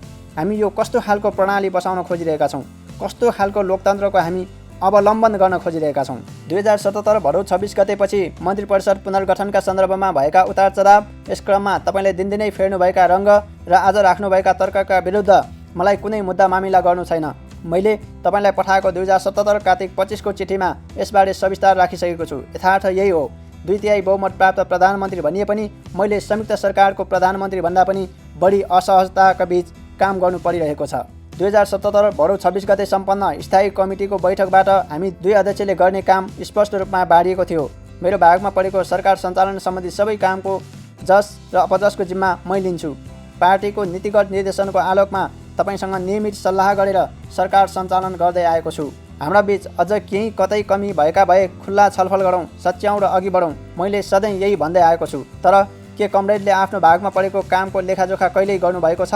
म आवेग र उत्तेजना बिना विनम्रताका साथ प्रश्न गर्छु। कार्यकारी अधिकारसहित पार्टी सञ्चालनको जिम्मा पाउनुभएको अध्यक्ष कमरेडले आफ्नो भागमा परेको काममा प्रगति कति गर्नुभयो? पछिल्लोचोटि 15 दिनभित्र सम्पन्न गर्ने भनिएको एकीकरणको काम अहिले कहाँ पुग्यो? सचिवालय बैठकमा 10 दिनभित्रका यस सम्बन्धी लिखित प्रस्ताव ल्याउँछु भन्नुभएको प्रस्ताव तयार भयो? त्यसको रोडम्याप के कस्तो बन्यो? मेरो कारणले हुन नसकेको भए तपाईँले गर्नुभएको गृह कार्यमा केमा र कहाँ मेरो अवरोध रह्यो? महाधिवेशनको तयारीको लागि बस्ने केन्द्रीय कमिटी बैठकका एजेन्डा तय गर्न के गृह कार्य गर्नुभयो र त्यसमा मसँग तपाईँले के सहयोग माग्नुभयो? या मैले कहीँ बाधा अवरोध पो पुर्याएँ कि? मलाई थाहा छ हामी जहाँको त्यहीँ छौँ। पार्टी सञ्चालनको जिम्मा पाए पनि तपाईँ हात बाँधेरै बसिरहनु भएको छ। म माथि कार्य विभाजनमा मन परी गरेको र एक व्यक्ति एक पदको भावनालाई नमानेको पनि आरोप छ। कार्य विभाजन कमिटीले गरेको हो, मैले एक्लै गरेको होइन। गर्नु सम्भव पनि छैन। सहमतिबाट प्रधानमन्त्रीका रूपमा गरिएका विषयमा पनि मलाई आरोपित गर्ने काम पूर्वाग्रहपूर्ण छ। एउटा कुरामा भने म स्पष्ट छु, पार्टी जिम्मेवारी र राजकीय जिम्मेवारी दुई अलग विषय हुन्। राजकीय जिम्मेवारीमा रहेका साथीहरूलाई पार्टी जिम्मेवारीबाट अलग गर्ने तर्क अहिले हामीले अवलम्बन गरेको बाटो प्रतिस्पर्धाबाट श्रेष्ठता हासिल गर्ने मान्यता र पार्टीलाई जनताबाट अनुमोदित गराउनु पर्ने आवश्यकतासँग मेल नखाने तर्क हो। जनताबाट निर्वाचित प्रतिनिधिलाई पार्टी जिम्मेवारीबाट अलग गरेर जनतासँग प्रत्यक्ष सम्बन्ध नहुने संरचनाबाट अहिलेको आन्दोलनको नेतृत्व सम्भव हुने म देख्दिनँ। नेपाल कम्युनिस्ट आन्दोलनका सामु उत्पन्न यस नयाँ प्रश्नमा बिना कुनै सैद्धान्तिक आग्रह खुलाखुलस्त छलफल गरेर नयाँ सङ्गठनात्मक नीतिको विकास गर्न जरुरी छ भन्ने म ठान्दछु। तपाईँले बारम्बार मलाई पूर्व माओवादी पङ्क्तिभित्र खेल्न खोजेको, त्यसभित्रका केही कमरेडहरूको सिफारिस गरेको भनेर आपत्ति जनाउनु भएको छ। म स्पष्ट पार्न चाहन्छु, मेरा आँखा अगाडि सिङ्गो नेकपा छ। मेरा निम्ति नेकपाका सबै कमरेडहरू बराबर हुनुहुन्छ। तर पार्टी एकता भएको 2.5 वर्षपछि पनि तपाईँले बोकेर हिँडेको यो कस्तो पूर्व मान्यता हो? नेकपा एक पार्टी हो कि संयुक्त मोर्चा? अब पनि यही पूर्व मान्यता बोकेर हामी कहाँ पुग्छौँ? अनि यो कस्तो दोहोरो मापदण्ड हो जहाँ तपाईँले रात दिन पूर्व एमालेका नेताहरूसँग बैठक बस्नुहुन्छ र समीकरण बनाउनुहुन्छ, तर त्यो पार्टी एकता र सहमतिका लागि हुने? तर मैले पार्टीलाई सङ्कटबाट जोगाउन भूमिका खेल्नु हुने कमरेडको योगदानको कदर गरौँ, एकताका निम्ति भूमिका खेले बापत कसैलाई पनि दण्डित नगरौँ भन्दा षड्यन्त्र हुने? तपाईँले बारम्बार मबाट त्यागको माग गर्नुभएको छ। मैले स्थायी कमिटीको बैठकमा औपचारिक रूपमै आगामी महाधिवेशनबाट अध्यक्षको जिम्मेवारीमा नरहने र आगामी निर्वाचन पश्चात प्रधानमन्त्री नबन्ने जानकारी गराइसकेको छु। योभन्दा बढी मैले के त्याग गर्नुपर्ने हो? तर मेरो मनमा एउटा गम्भीर प्रश्न छ। 4 महिनापछि हुने महाधिवेशनबाट सहज नेतृत्व हस्तान्तरण र चयनको बाटो छाडेर हडबखर नेतृत्व परिवर्तनको चलखेल किन? के कमरेडहरूलाई महाधिवेशनमा आउने प्रतिनिधिहरूको विवेकमाथि विश्वास छैन? 2 वर्षपछि आम निर्वाचन हुन्छ। मेरो विश्वास छ नेकपाको विजय यात्रा जारी नै रहनेछ। त्यसपछि नयाँ नेतृत्वको खोजी त हुने नै छ। के कमरेडहरूमा 2 वर्षपछि नेकपाको भविष्य सुरक्षित छ भन्ने विश्वास टुटिसकेको हो? होइन भने फेरि किन सधैँभरि सरकार परिवर्तनको दौडधुप? 4 महिनापछि हुने महाधिवेशन र 2 वर्षपछि हुने निर्वाचनमा नेकपाको भविष्य देख्न छाडेका हौँ भने हामीसँग लाखौँ कार्यकर्ताहरूको नेतृत्व गर्ने नैतिकता कहाँ बाँकी रहन्छ? म आज खुल्ला आह्वान गर्न चाहन्छु, त्यागको यो सिलसिला आजै सुरु गरौँ। बारम्बार सरकार र पार्टीको नेतृत्व गरेका कमरेडहरूले अब जिम्मेवारी नलिउँ र नयाँ पुस्तालाई हस्तान्तरण गर्ने घोषणा गरौँ। म यही दस्तावेजलाई मेरो अध्यक्षको जिम्मेवारी हस्तान्तरणको औपचारिक लिखत बनाउन तयार छु। के तपाईँ तयार हो? तपाईँले मलाई व्यक्तिवादी, गुटवादी र एकाधिकारवादी आरोप लगाउनु भएको छ। पार्टीमा उत्पन्न अन्यल र गतिरोधका लागि, अविश्वास र अन्तर्विरोधका लागि, पार्टीमा आएको आचरण र मूल्य मान्यतामा ह्रासका लागि व्यक्तिवादी अराजकतावादी आचरणका लागि, वैचारिक काम नहुने स्थितिका लागि, पार्टी र सरकार बीचको सम्बन्ध बिग्रिने कुराका लागि, पार्टी एकताका क्रममा गरिएका प्रबन्ध र निर्णयको अतिक्रमणका लागि मुख्य जिम्मेवार करार गर्नुभएको छ। अझ अगाडि बढेर चरम असहिष्णु बहुमतको निर्णय मान्दैन भन्ने दम्भी, बुर्जुवा अराजकतावादी र सामन्त्य निरङ्कुश आदि अनेकौँ फरेब लगाउनु भएको छ। मलाई नवउदारवादी, दलाल, नोकरशाही, पुँजीवादी बाटोको अनुसरण गरेको र समाजवाद विरोधी आक्षेप लगाउँदै मेरा कारणले वर्तमान प्रणाली परम्परागत संसदीय गणतन्त्रमा बदलिएको निष्कर्ष निकाल्नु भएको छ। अझ अगाडि बढेर ममाथि भ्रष्टाचारलाई प्रोत्साहन र संरक्षण गरेको, विदेश मामला र कूटनीतिमा अयोग्य प्रदर्शन गरी देशलाई क्षति पुर्याएको, संघीयता विरोधी आदि फौजदारी प्रकृतिका सङ्गीन र झुठा लान्छनाहरू लगाइएको छ। कहिलेकाहीँ आफै छक्क पर्छु, कम्युनिस्ट आन्दोलनमा यो कस्तो सङ्क्रामक रोग हो जसले सामान्य असहमतिलाई पनि जबरजस्ती, कटु, विद्वेषपूर्ण र विग्रहकारी बनाउँछ। यो यति अराजनीतिक आरोपहरू हुन् जसलाई यहाँ उल्लेख गर्न पनि मलाई सिक लागिरहेको छ। म यी सबै आरोपलाई एकमुष्ट खारेज गर्दछु। यति धेरै आरोप र अभियोग लगाइसकेपछि तपाईँले आफ्नो कथित प्रस्तावको अन्त्यमा मबाट फेरि गम्भीर आत्मसमीक्षा र आत्मलोचनाको माग गर्नुभएको छ। यदि यी आरोप सत्य हुन् भने यति गम्भीर अपराध गरेपछि पनि आत्मलोचना गरेर उम्किन पाइन्छ? फेरि पनि मेरो तपाईँलाई चुनौती छ कि यी आरोपहरू पुष्टि गर्नुहोस्, होइन भने परिणामको जवाफदेही लिन तयार हुनुहोस्। तपाईँले हामीभित्रका असहमतिहरूलाई जबरजस्ती सैद्धान्तिक रङ्ग दिने कोसिस गर्नुभएको छ। ठिक छ, यी विषयमा बहस गर्न म तयार छु। खास गरी मुलुकले अवलम्बन गरेको सामाजिक आर्थिक दिशा र समाजवादका सम्बन्धमा, आन्दोलनका दुई धारको योगदान तथा अबको कम्युनिस्ट आन्दोलनको बाटोका सम्बन्धमा, राष्ट्रिय हित रक्षाका लागि अभियान र यस सम्बन्धी हाम्रा पछिल्ला प्रयासका विषयमा, भ्रष्टाचारको नियन्त्रण र सुशासनका सम्बन्धमा, हाम्रो परराष्ट्र सम्बन्धका विषयमा तथा शान्ति प्रक्रियाका बाँकी काम तथा सङ्क्रमणकालीन न्यायका विषयमा केही कुरा वैचारिक र राजनीतिक ढङ्गले स्पष्ट पार्न चाहन्छु। तपाईँले छर्न खोज्नुभएका भ्रम हटाउन चाहन्छु। हामीले 7 दशक लामो आन्दोलन तथा क्रान्ति मार्फत मुलुकमा लोकतान्त्रिक गणतन्त्र स्थापना गरेका छौँ। सङ्घीय तथा समावेशी शासन प्रणाली, सामाजिक न्याय र समाजवादी भविष्यमा सम्बन्धी स्पष्ट दिशाबोध सहितको व्यवस्था स्थापना गरेका छौँ। जनताका प्रतिनिधिहरूले बनाएको संविधान मार्फत यी उपलब्धि संस्थागत भएका छन्। राजनीतिक क्रान्ति पश्चात स्थापित यस प्रणालीलाई हामीले समाजवाद उन्मुख जनताको जनवादी प्रणाली भनेका छौँ। केही साथीहरूमा म अनौठो भ्रम देख्दछु। एकातिर उहाँहरू 2062-72को अवधिमा सम्पन्न ऐतिहासिक परिवर्तनलाई जनवादी क्रान्ति सम्पन्न भएको भनेर विश्लेषण गर्नुहुन्छ। अर्कोतिर जब समाजको विश्लेषण गर्ने बेला आउँछ उहाँहरू वर्तमान समाज व्यवस्थालाई भने दलाल पुँजीवादी भनेर चरित्र चित्रण गर्नुहुन्छ। क्रान्ति सम्पन्न भयो पनि भन्ने, अर्कोतिर समाज व्यवस्था चाहिँ दलाल पुँजीवादी व्यवस्था हो भन्ने, यस्ता विरोधाभासी सोचले दिग्भ्रमित मात्रै पार्छ। क्रान्ति सम्पन्न भएको हो भने दलाल पुँजीवादी व्यवस्था स्थापना गर्ने यो कस्तो क्रान्ति हो? होइन, पहिलेदेखि नै समाज व्यवस्था दलाल पुँजीवादी नै थियो भन्ने हो भने समाजको आधारभूत चरित्र पनि बदल्न नसक्ने यो कस्तो क्रान्ति हो? यस्तो अलमलबाट हामी मुक्त हुनुपर्छ। यो जनताको लोकतान्त्रिक प्रणाली हो। यो भत्काउनु पर्ने व्यवस्था होइन, सुदृढ गर्नुपर्ने व्यवस्था हो। समाप्त पार्नुपर्ने सामन्तवादका अवशेष छन्। राष्ट्रिय पुँजीको विकासलाई अवरोध गर्ने शक्तिहरू छन्। देशलाई स्थायित्वयुक्त, समृद्ध र सबल बन्न नदिने बाह्य पक्ष पनि छन्। परिवर्तनलाई उल्ट्याउन खोज्ने प्रतिगामी तत्त्व पनि छन्। यी सबैसँग नेपाली जनता र राष्ट्रको विरोध पनि विद्यमान छ। तर लोकतान्त्रिक आन्दोलनको एउटा चरण अर्थात् अधिकार प्राप्तिको चरण पुरा भएको, क्रान्ति सापेक्ष अर्थमा सम्पन्न भएको र जनताका प्रतिनिधिको हातमा राज्य सञ्चालनको जिम्मेवारी आएको यस परिस्थितिमा हामीले अरू कसैलाई मुख्य शत्रु घोषणा गरेर ध्यान विकेन्द्रित गर्नु हुँदैन। आजको मुख्य चुनौती भनेकै क्रान्ति पश्चात असीमित रूपमा बढेको जनताको अपेक्षा तर विभिन्न कारणले कमजोर हाम्रो डेलिभरी क्षमताबीचको अन्तर्विरोधको समाधान गर्नु हो, जसलाई हामी आफ्नो शासकीय क्षमताको विकास, जनताका अपेक्षाको परिपूर्ति र नयाँ उत्पादक शक्ति सुहाउँदो उत्पादन सम्बन्धको विकास गरेर गर्न सक्छौँ। विभिन्न जार्गनहरूमा अल्झिएर हामी यस मुख्य दायित्वबाट पढा लिनु हुँदैन। मुलुक युगान्तकारी राजनीतिक परिवर्तनको जगमा आर्थिक समृद्धि हासिल गर्ने चरणमा प्रवेश गरेको छ। समृद्ध नेपाल र सुखी नेपालीको राष्ट्रिय आकाङ्क्षा हासिल गर्नु यति बेलाको हाम्रो अभिभारा हो। विगत 2.5 वर्षमा हाम्रा सम्पूर्ण प्रयास सामाजिक आर्थिक रूपान्तरण र समृद्धि हासिल गर्ने दिशामा अभिमुख छन्। हामीले सामाजिक न्यायसहितको विकास र समृद्धिलाई आधारभूत मान्यता बनाएका छौँ। सामाजिक न्याय बिनाको आर्थिक वृद्धिले मुठ्ठीभर सम्भ्रान्तहरूलाई मात्रै लाभान्वित गर्छ, तर आर्थिक वृद्धि बिनाको वितरण मुलुकलाई झनै बढी आश्रित र खोक्रो बनाउने कुराको कारक बन्छ।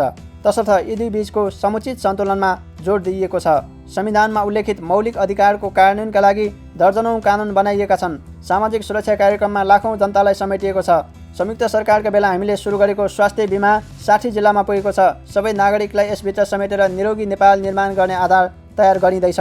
पोहोर साल मात्रै विद्यालय बाहिर रहेका 2,60,000 भन्दा बढी बालबालिकालाई विद्यालयमा भर्ना गरेर बालबालिकाको भर्ना दर 98% माथि पुर्याइएको छ।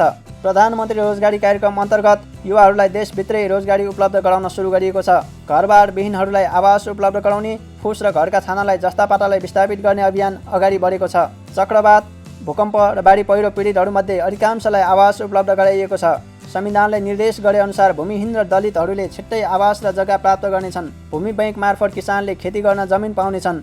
श्रमिकहरूको न्यूनतम पारिश्रमिक मात्रै होइन, योगदानमा आधारित सामाजिक सुरक्षा र बेरोजगार भत्ता समेत सुनिश्चित गरिएको छ। एसिड आक्रमण जस्ता जघन्य अपराध नियन्त्रणका लागि कानुनी प्रबन्ध गरिएको छ।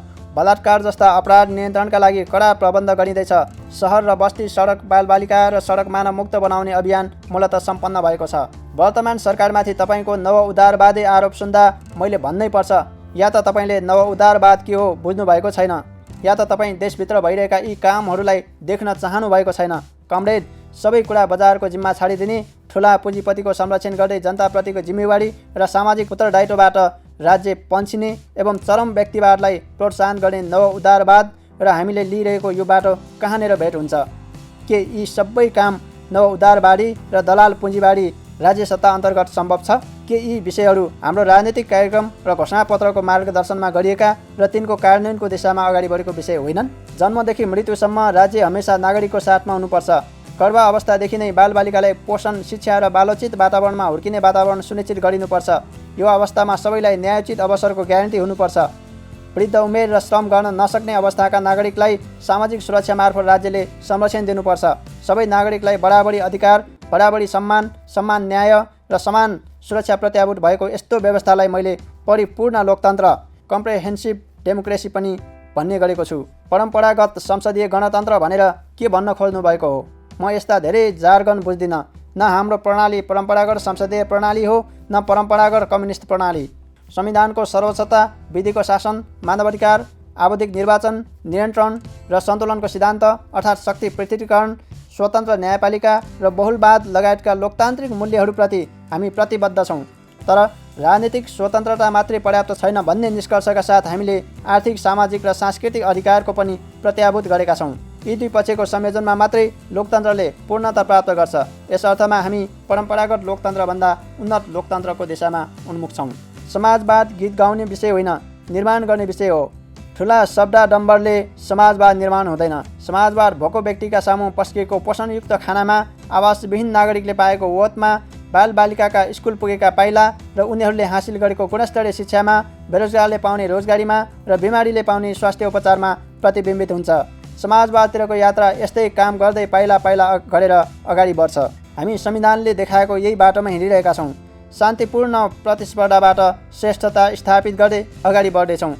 राजनीतिमा, अर्थतन्त्रमा, सामाजिक क्षेत्रमा, संस्कृतिमा र समग्रमा समाजमा श्रमजीवी वर्गको वर्चस्व स्थापित गर्दै जानेछौँ। सामन्तवादका अवशेषहरू उन्मूलन गर्दै जानेछौँ। राष्ट्रिय पुँजीको विकास गर्दै जानेछौँ। मुलुकलाई सापेक्ष आत्मनिर्भरताको दिशामा अगाडि बढाउँछौँ। तीव्र आर्थिक वृद्धि र न्यायोचित वितरणबीच सन्तुलन मिलाउँदै लोककल्याणकारी, सामाजिक न्याययुक्त र समाजवाद उन्मुख आर्थिक सामाजिक प्रबन्ध बलियो बनाउँछौँ। हामी रुष्ट छौँ। आज हामीले स्थापना गर्ने आर्थिक सामाजिक व्यवस्था समाजवाद उन्मुख हो, समाजवादी होइन। त्यसैले समाजवाद उन्मुख समाज व्यवस्थामा आजै समाजवादका लाभहरू खोज्नु सम्भव र उचित हुँदैन। जननेता मदन भण्डारीले भन्नुभए जस्तै जनताको जनवादी र समाजवादी प्रणालीका बीचमा एउटा सङ्क्रमणकाल हुनेछ, जसमा सामन्तवादका अवशेषहरूको उन्मूलन गर्ने, जनवादी व्यवस्थालाई सुदृढ गर्ने र समाजवादको तयारी गर्ने जस्ता तीनवटा चरणहरू रहनेछन्। त्यसैले समाज विकासका स्वाभाविक चरणहरूलाई मनोगत रूपमा उल्लङ्घन गर्दै पर्याप्त र परिपक्व वस्तुगत आधार तय नगरी समाजवादमा प्रवेश गर्ने हतारो गर्नुहुन्न। त्यसका लागि आज हामीले रोजगारी सिर्जना गर्ने, उत्पादकत्व र उत्पादन वृद्धि गर्ने कुरामा सबैभन्दा बढी जोड दिनुपर्ने हुन्छ। राष्ट्रिय पुँजी र लगानीलाई प्रोत्साहन गर्नुपर्ने हुन्छ। जनतामा कर तिर्ने बानीको विकास गर्नुपर्ने हुन्छ। राष्ट्रिय हितलाई केन्द्रमा राखेर बाह्य सम्बन्धलाई बलियो बनाउनु पर्ने हुन्छ। बाह्य लगानी र सहायता प्राप्त गर्नुपर्ने हुन्छ र हामीले यही काम गरिरहेका छौँ। हाम्रो अर्थतन्त्र नियन्त्रित अर्थतन्त्र होइन। हामीले सम्पत्तिको सिलिङ तोक्न अस्वीकार गरेका छौँ। यसको तात्पर्य हो निजी क्षेत्रले जति पनि कमाउन सक्छ, पारदर्शी र वैध लगानीका माध्यमबाट। राज्यले प्रगतिशील कर प्रणालीको माध्यमबाट कर सङ्कलन गर्छ र त्यसमार्फत सामाजिक क्षेत्रमा लगानी गर्छ। राज्यले मूलतः राष्ट्रिय सुरक्षा र सामाजिक क्षेत्रमा अगुवाई गर्छ। सहकारीले साना पुँजी सङ्कलन गर्दै कृषिको आधुनिकीकरण र स्वरोजगारी निर्माणमा योगदान गर्छ र निजी क्षेत्रले रोजगारी सृजना, निर्यात प्रवर्धन र आयात प्रतिस्थापनका विषयमा काम गर्दै अर्थतन्त्र चलायमान बनाउँछ। संविधानले गरेको प्रबन्ध यस्तै हो, हामी यही गरिरहेका छौँ। दलाल पुँजीवादको चर्चा निकै सुनिन्छ। अर्थतन्त्रमा अपारदर्शी स्रोत नखुलेको र अवैध ढङ्गले आर्जन गरेको सम्पत्ति मार्फत कारोबार गर्ने प्रवृत्ति अन्त्य भइसकेको छैन। सोर्स फोर्सका आधारमा जबरजस्ती ठेक्का ओगट्ने र समयमा गुणस्तरीय काम नगरेर राज्यलाई हानि पुर्याउने प्रवृत्ति अझै विद्यमान छ।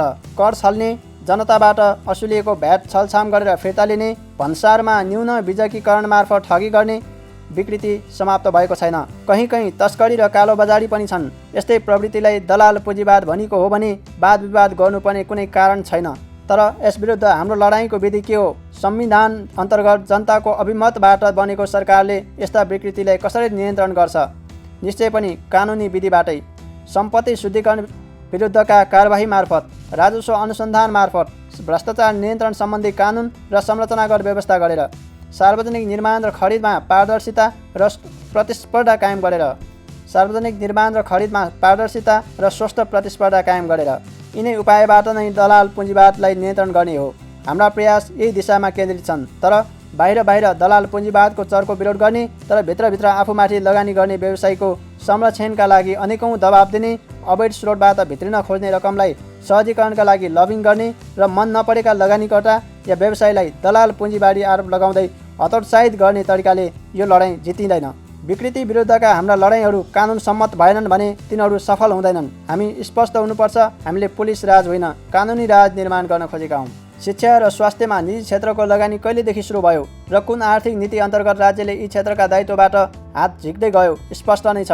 तर आज यसरी गरिएको लगानी र यसमार्फत खडा गरिएका संस्था या संरचना यथार्थ हुन्। हामीले संविधानमा निजी सम्पत्तिको सुरक्षाको प्रत्याभूति गरेका छौँ। यिनको बलजफ्ती राष्ट्रियकरण गर्न मिल्दैन।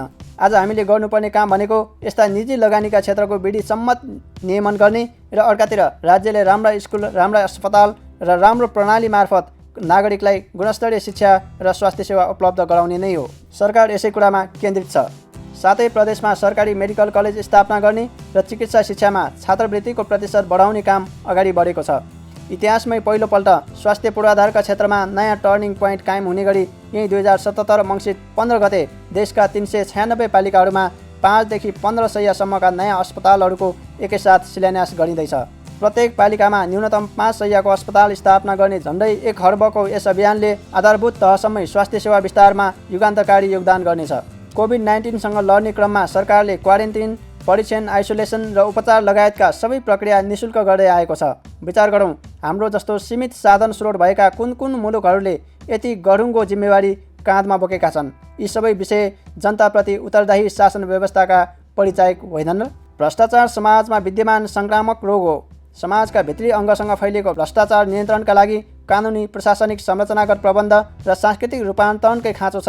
सरकारको निरन्तर पहल, जनताको साथ र सम्बन्धित संस्थाहरूको सक्रियताको कारण नेपालले सुशासनको क्षेत्रमा देखिने गरी सुधार गरेको छ। यसबीचमा मैले सार्वजनिक जग्गा हडप्नेका विरुद्ध कारबाही गर्दा होस् वा राजस्व अपचलनका कसुरमा लाग्नेका विरुद्धको काम गर्दा होस् खप्की खाएको छु।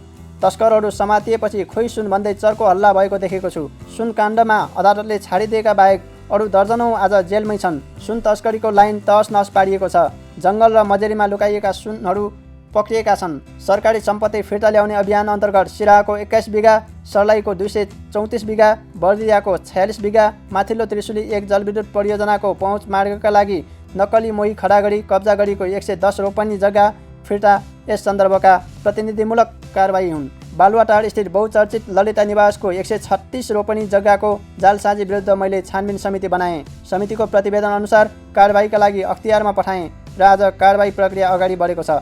पूर्वाग्रहबाट प्रेरित तपाईँको ध्यान यी उपलब्धितिर किन गइरहेको छैन? केही केसहरूमा मलाई जबरजस्ती जोड्ने धृष्टता गर्नुले तपाईँभित्र रहेको पूर्वाग्रह मात्रै दर्शाउँछ। वारीवरी भनिने एयरबस 330 खरिद गर्दा सरकारमा को थियो?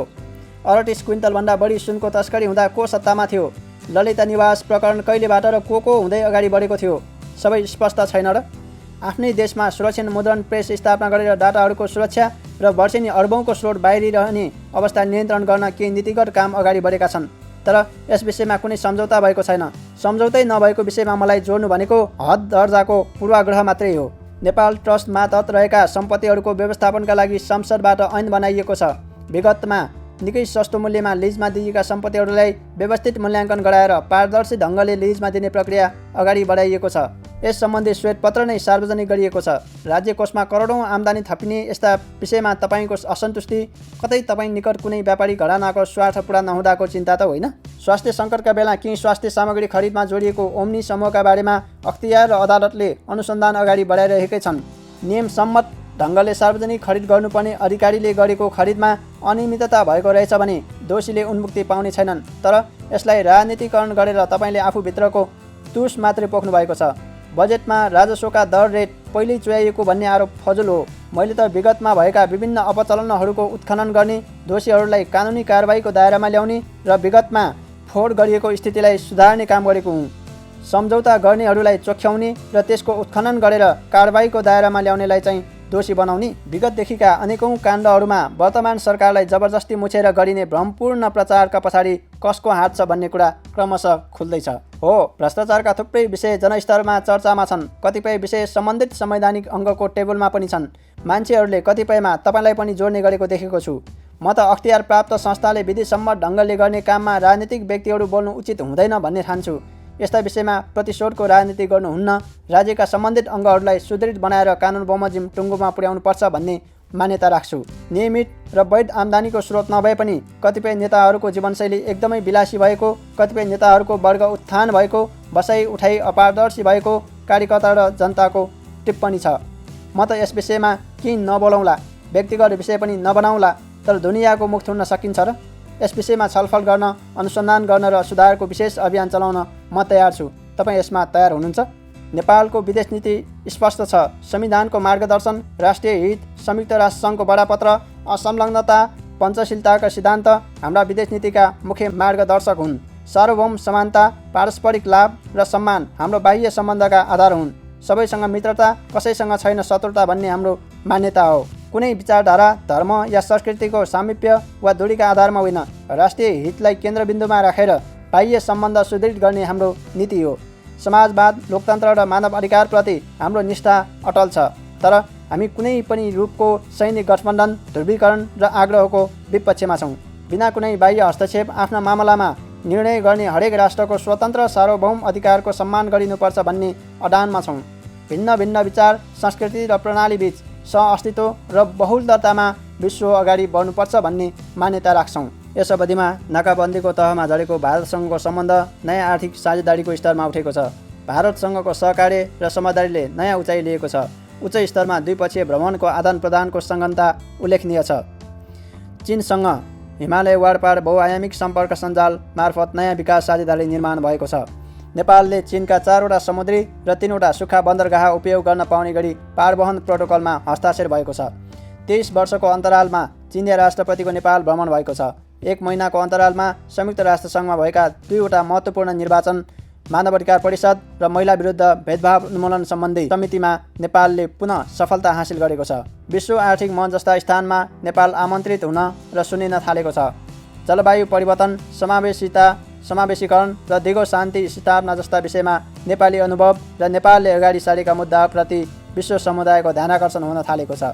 यी प्रतिनिधिमूलक उपलब्धिहरूलाई व्यवस्था गर्दै विदेश सम्बन्ध खत्तम पारेको आशयको आक्षेप लगाउन कसरी मिल्छ? गत वर्ष भारतले नेपालका कालापानी, लिपुलेक र लिम्पियाधुरा समेटेर नयाँ राजनीतिक नक्सा प्रकाशन गरेपछि नेपालमा राष्ट्रिय हितका पक्षमा अभूतपूर्व जागरण र एकता प्रकट भयो। नेपाली जनताको भावनाको प्रतिनिधित्व गर्दै सरकारले आफ्नो भूभागमाथिको स्वामित्व सम्बन्धी अडान स्पष्ट पार्यो र समस्याको कूटनीतिक समाधानका लागि अथक प्रयास गर्यो। यसको व्यवस्था गर्दै कोरोना महामारीका बीच भारतले कथित लिङ्क रोडको उद्घाटन गरेपछि हामीले ती भूभाग समेटेर अद्यावधिक राजनीतिक प्रशासनिक नक्सा प्रकाशन गर्न र त्यसलाई संविधानको अनुसूचीमा रहेको निशान छापमा राख्न संविधान संशोधनका लागि नेतृत्व गर्यौँ। यस विषयमा प्रकट राष्ट्रिय सहमति अभूतपूर्व छ र नेपालको राष्ट्रिय हितका रक्षाका लागि महत्त्वपूर्ण आधारका रूपमा रहेको छ। इतिहासको यस कालखण्डमा नेतृत्व गर्ने अवसर मैले पाएको भए पनि यसको श्रेय सबै राजनीतिक दल, सिङ्गो संसद र देशभक्त नेपाली जनतालाई अर्पण गरेको छु। उतार चढावको निश्चित कालखण्ड पुरा गरेर दुई देश आज फेरि वार्ताको टेबलमा बस्ने बिन्दुमा आइपुगेका छन्। मलाई विश्वास छ आम नेपाली जनताको साथबाट यस विषयको राष्ट्रिय हितमा टुङ्गो हुनेछ र महाकाली वाडीको सम्पूर्ण भूभागमा नेपालको स्वामित्व स्थापित हुनेछ। 2077 भदौ 26 गते सम्पन्न स्थायी कमिटीको 5औं बैठकले गरेको निर्णयको बुढा 10.5 मा यस सम्बन्धमा भनिएको छ। यो बैठक नेपालको नयाँ नक्सा प्रकाशन र यस प्रयोजनका लागि संविधान संशोधन सहितको ऐतिहासिक निर्णयका लागि सम्माननीय प्रधानमन्त्री र नेपाल सरकारलाई हार्दिक धन्यवाद ज्ञापन गर्दछ। यस निर्णयमा हस्ताक्षर गर्ने पुष्पकमल दाहाल प्रचण्ड र 2 महिनापछि 2077 कार्तिक 28 गते यस विषयमा मेरो निष्ठामाथि प्रश्न उठाउने राष्ट्रियतासँग सम्बन्धित विभिन्न विषयमा अनेक पटक फितलो देखिएको विदेश मामला र कूटनीतिमा नेपालको स्वतन्त्र परराष्ट्र नीतिसँग मेल नखाने व्यवहार देखाउँदै देशलाई क्षति पुर्याएको जस्ता आरोप लगाउने पुष्पकमल दाहाल प्रचण्ड मध्ये कुन चाहिँ सक्कली र कुन चाहिँ नक्कली हो, म साँच्चै नै कन्फ्युज भएको छु। यस सम्बन्धी मेरो एउटा सानो जिज्ञासाको जवाफ दिनुहुन्थ्यो कि कमरेड प्रचण्ड? कालापानी, लिपुलेख र लिम्पियाधुरा त झन्डै 60 वर्षदेखि भारतको प्रशासनिक र कार्टोग्राफिक नियन्त्रणमै थिए। यस अवधिमा तपाईँ 2 चोटि प्रधानमन्त्री बन्नुभयो। लिपुलेख र लिम्पियाधुराको नाम उच्चारण गर्न तपाईँलाई के कुराले छेकेको थियो? लौ, यी त ठुला विषय भयो रे। केपी ओलीले मित्र राष्ट्रहरूसँगको सम्बन्ध बिगाड्यो, हामी सपार्छौँ भन्दै मलाई हटाएर 2073 साउनमा दोस्रो पटक प्रधानमन्त्री बन्नुभएका तपाईँलाई आफू स्वयंले पहिलोचोटि प्रधानमन्त्री हुँदा कोशीमा आएको बाढीमा सहजीकरण गर्न भनेर अनुमति दिएको विराटनगरस्थित भारतीय सम्पर्क कार्यालय जस्तो मामुली विषय समाधान गर्न पनि किन गाह्रो पर्यो? हामी कूटनीतिक सम्बन्धहरूलाई कसरी अगाडि बढाउँछौँ? सम्बन्धमा समस्या आएको बेला विभिन्न कूटनीतिक र अन्य च्यानलहरू प्रयोग गर्छौँ कि गर्दैनौँ? नाकाबन्दी जस्तो कठिन समयमा नेपालले यसो गर्यो कि गरेन? विशेष अवस्थामा राष्ट्राध्यक्ष सरकार प्रमुखले गैर कूटनीतिक क्षेत्रका प्रतिनिधि पठाउने प्रचलन विश्व राजनीतिमा छ कि छैन? त्यसरी पठाइएका प्रतिनिधिलाई उनको परिय हैसियत सोधेर भेट्ने नभेट्ने तय गरिन्छ। मलाई निकै दुःख लाग्छ ती साथीहरूको आरोप सुन्दा जसको विदेशी गुप्तचर पदाधिकारीहरूसँगको अपारदर्शी भेट र सम्बन्धमा एक खालको लत नै बसेको छ अनि जसका बारेमा जानकारहरूले अनेकौं पुस्तक, अनुसन्धान र मन्तव्य मार्फत खुलासा पनि गरेका छन्। कृपया यस्ता संवेदनशील विषयलाई व्यक्तिगत तुस पोख्ने माध्यम नबनाऊ। तपाईँले एमसिसी परियोजनाका बारेमा पनि मलाई आक्षेप लगाउन भ्याउनु भएछ। तपाईँले उल्लेख नगर्नु भए पनि यथार्थ यही हो। यो सम्झौतामा तपाईँले नेतृत्व गरेको तत्कालीन नेकपा माओवादी केन्द्र र काङ्ग्रेसको संयुक्त सरकार हुँदा हस्ताक्षर गरिएको हो अनि हस्ताक्षरकर्ता राष्ट्रवादी र जसले हस्ताक्षर गरेको भए पनि नेपालको तर्फबाट गरिएको हुनाले यसलाई कार्यान्वयन गरौँ। झन्डै 8 वर्ष लामो छलफल, अध्ययन, अनुसन्धान र बहस पश्चात नेपालको विकासको उत्तोलक बन्न सक्ने ऊर्जा क्षेत्र र त्यसको पनि महत्त्वपूर्ण पाटो क्रस बोर्डर ट्रान्समिसन लाइनमा लगानी गर्ने गरी एमसिसीसँग नेपालले हस्ताक्षर गरेको हो। अहिले राष्ट्रव्यापी हाई भोल्टेज ट्रान्समिसन नेटवर्कको अभावमा उत्पादित बिजुली खेर जाने अवस्था आइसकेको छ। आगामी वर्षहरूमा यो समस्या झनै बढ्दै जानेछ। यसका लागि हामीलाई देशभित्र पनि र अन्तर्देशीय पनि हाई भोल्टेज ट्रान्समिसन लाइनको जडान अपरिहार्य छ। विकासका यस्ता रणनीतिक प्रश्नमा गरिने अर्थहीन बहस र खोक्रो राष्ट्रवादले हामीलाई झनै परावलम्बी बाहेक केही बनाउने छैन। यदि भारतसँगको cross border high voltage transmission line गल्ती हो भने नेपालले यस्तो गल्ती गरिसकेको छ। मुजफ्फर ढल्केबर लाइन बनाएर र त्यसै मार्फत 100 मेगावाट विद्युत आयात गरेर। मैले एमसिसीसँग गरिएको सम्झौताका सम्बन्धमा पार्टीबाट दिने सुझावलाई सरकारले ध्यान दिनेछ भनिसकेकै छु। केही कुरा स्पष्ट पार्नु या सुधार गर्नुपर्ने भए त्यसका लागि प्रयास गरिनेछ पनि भनिसकेकै छु।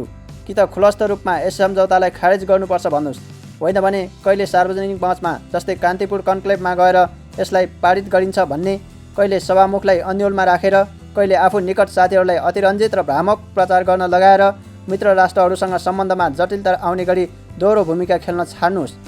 विकासका महत्त्वपूर्ण प्रश्न र देशको विश्वसनीयता जोडिएका विषयमा सस्तो राजनीति धेरै महँगो पर्न सक्छ। तपाईँले मलाई शान्ति प्रक्रियाका कामहरू अल्झिनुमा समेत दोषी देखाउने दुस्साहस गर्नुभएको रहेछ। म धर्म र पापमा विश्वास गर्दिनँ, तर यस्ता आरोप सुन्दा सुन्दा कहिलेकाहीँ दिक्क लागेर सोच्ने गर्छु साथीहरूले यति घटिया पाप पनि कसरी चिताउन सक्दा हुन्। यस्तो सुनेर द्वन्द्वमा ज्यान गुमाएका, बेपत्ता र घाइते पारिएकाहरूको आत्माले के भन्दो हो? छातीमा हात राखेर भन्नुहोस् त, यो विषय यतिका वर्षसम्म कसले अल्झाइरहेको छ? अस्ति भर्खर मैले भनेको होइन कि त यस विषयमा मलाई विश्वास गर्नुहोस्, म सकारात्मक टुङ्गो लगाउँछु। होइन भने मुख्य सरोकार राख्ने तपाईँ दुई पक्ष तत्कालीन माओवादी र काङ्ग्रेस मिलेर जे विकल्प दिनुहुन्छ म अगाडि बढाउँछु। तपाईँले नै होइन आयोगमा नाम सिफारिसको प्रबन्ध गरेको? मैले त तपाईँहरूका सुझावलाई अक्षरशः कार्यान्वयन गरेको छु। सरकार प्रमुखको हैसियतमा पीडितहरूको सरोकार सुन्नका लागि राष्ट्रव्यापी छलफल र परामर्शको व्यवस्था गरेको छु। यस्तो संवेदनशील विषयमा सत्तापक्ष र विपक्षलाई एकै थलोमा उभ्याएर हरेक विषय सहमतिका आधारमा अगाडि बढाउने काम गरेको छु। यससँग सम्बन्धित संशोधन विधेयकको मस्यौदा अन्तिम चरणमा पुगेको छ। मैले अन्तर्राष्ट्रिय मञ्चहरूमा यसको समाधान नेपाल स्वयंले गर्ने र यसो गर्ने सामर्थ्य नेपालसँग रहेकोले यसलाई अनावश्यक रूपमा विवादित विषय नबनाउन आह्वान गरेको छु।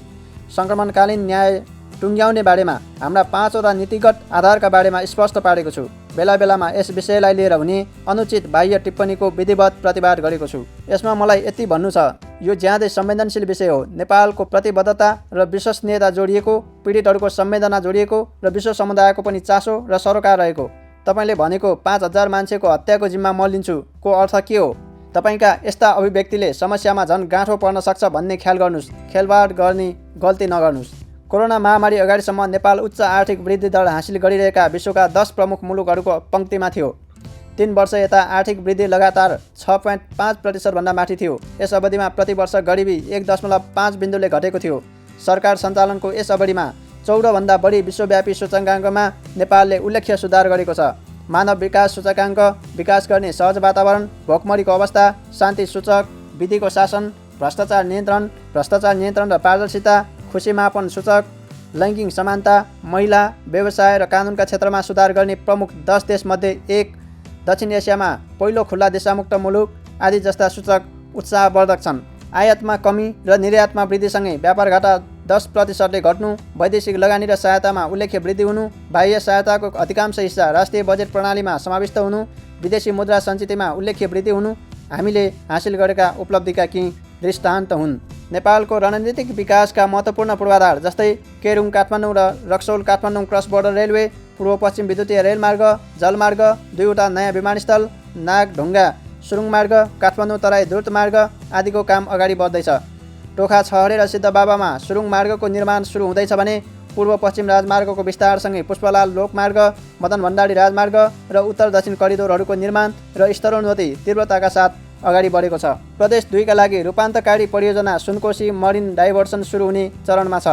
नवलपुरको धौवादी फलामखानी र दैलेखमा पेट्रोलियम उत्खनन हुँदैछ। माथिल्लो तामाकोशी र मेलम्ची परियोजना यसै वर्ष पुरा हुँदैछ। म यसो भन्दिनँ कि हामीले प्राप्त गरेका यी उपलब्धिहरू पर्याप्त छन्।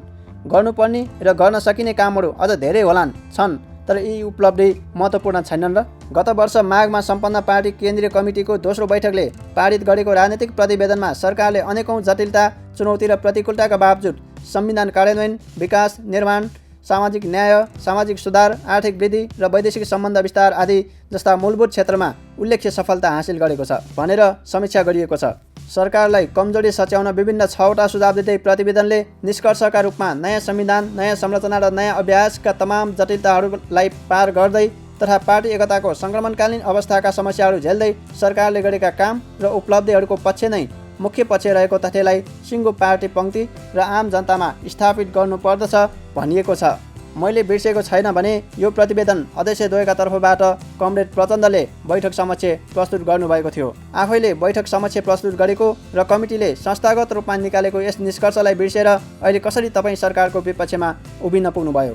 नेपालको युगान्तकारी राजनीतिक परिवर्तनका लागि हामीले प्रतिनिधित्व गरेका कम्युनिस्ट आन्दोलनका दुवै धारको योगदान छ। हाम्रो राजनीतिक प्रतिवेदनमा जननेता मदन भण्डारीले विश्व कम्युनिस्ट आन्दोलनका अनुभवहरू, सोभियत समाजवादी व्यवस्थाका अनुभवहरू र सोभियत सङ्घको विघटन एवं नेपाली कम्युनिस्ट आन्दोलनका अनुभवहरूलाई संश्लेषण गर्दै जनताको बहुदलीय जनवादको अवधारणा प्रस्तुत गर्नुभयो, जसलाई नेकपा एमाले 5औं महाधिवेशनबाट नेपाली क्रान्तिको कार्यक्रम र 6औं महाधिवेशनबाट नेपाली क्रान्तिको सिद्धान्तका रूपमा अवलम्बन गर्दै आएको छ। कम्युनिस्ट पार्टीको पहिलो लोकप्रिय सरकार बनाएर सामाजिक न्यायका कामहरू अगाडि बढाउन र जनतालाई आन्दोलनमा नेतृत्व गर्दै गणतन्त्रसम्म ल्याइ पुर्याउन नेकपा एमाले महत्त्वपूर्ण भूमिका खेल्यो। प्रतिकूल अवस्थामा नेपाली कम्युनिस्ट आन्दोलनलाई अगाडि बढाउन, प्रतिक्रियावादी एवं प्रतिक्रान्तिकारी हमलाबाट आन्दोलनको रक्षा गर्न, पार्टीलाई जनताको बीचमा लोकप्रिय र सुदृढ जनाधारसहित स्थापित गर्न एवं वैधानिक ढङ्गबाट आन्दोलनलाई अगाडि बढाउन नेकपा एमालेको उल्लेख्य योगदान रहेको छ भनेर मूल्याङ्कन गरिएको छ। त्यसैगरी यसै अवधिमा सामन्तवाद र साम्राज्यवादका विरुद्ध नयाँ जनवादी क्रान्ति सम्पन्न गर्न दीर्घकालीन जनयुद्धका रूपमा बल प्रयोग अनिवार्य रहेको निष्कर्षका साथ नेपालको ठोस परिस्थितिमा राजनीतिक र फौजी रणनीतिको विशिष्ट सन्तुलन कायम गर्दै कमरेड प्रचण्डको नेतृत्वमा नेकपा माओवादीले 2052 फागुन 1 गतेदेखि जनयुद्धको पहल गर्यो। त्याग र बलिदानका कीर्तिमान कायम गर्दै माओवादी जनयुद्धलाई नेपाली राजनीतिमा नयाँ तरङ्ग र भविष्यसहित दूरगामी प्रभाव पार्यो। महिला, दलित, मधेसी, जनजाति लगायतका उत्पीडित वर्ग र समुदायलाई जागृत र सङ्गठित गर्न, राजनीतिमा समावेशीकरणका मुद्दालाई स्थापित गर्न, संविधान सभाको निर्वाचन र सङ्घीय लोकतान्त्रिक गणतन्त्रको आधार तयार पार्न माओवादी आन्दोलनले महत्त्वपूर्ण भूमिका खेल्यो भन्ने मूल्याङ्कन गरिएको छ। यसरी दुवै आन्दोलनको सन्तुलित मूल्याङ्कन गरिएको छ। इतिहासका घटनाक्रमलाई हेर्ने एउटै साझा दृष्टिकोण नहुन पनि सक्छ। आजको हाम्रो आवश्यकता आन्दोलनका दुवै धारका सकारात्मक अनुभवहरूको संश्लेषण गरेर सिद्धान्तको थप विकास गर्नु हो। अगाडिका बाटोको बारेमा हामी स्पष्ट छौँ।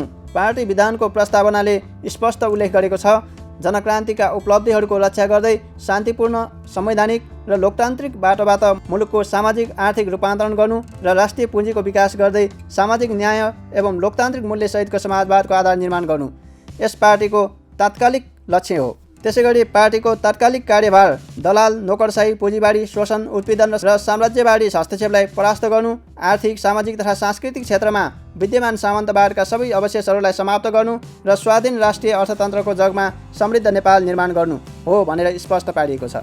त्यसरी नै स्पष्ट पारिएको छ, यो पार्टी संविधानको सर्वोच्चता, विधिको शासन, मानवाधिकार एवं मौलिक हकको प्रत्याभूति, शक्ति पृथकीकरणको सिद्धान्त, बहुलतायुक्त खुला समाज, बहुदलीय प्रतिस्पर्धा, आवधिक निर्वाचन, जननिर्वाचित प्रतिनिधिहरूद्वारा सरकार सञ्चालन, प्रतिपक्षको संवैधानिक व्यवस्था, स्वतन्त्र न्यायपालिका लगायत आधुनिक लोकतन्त्रका विश्वव्यापी मूल्य मान्यतामा प्रतिबद्ध छ।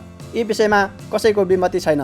तपाईँले कुन दस्तावेजलाई उद्धृत गरेर गणतन्त्र ल्याउन माओवादी जनयुद्धको मुख्य योगदान भनेर राजनीतिक प्रतिवेदनमा लेखिएको र मैले माओवादी आन्दोलनको योगदान अवमूल्यन गरेको आरोप लगाउनुभयो।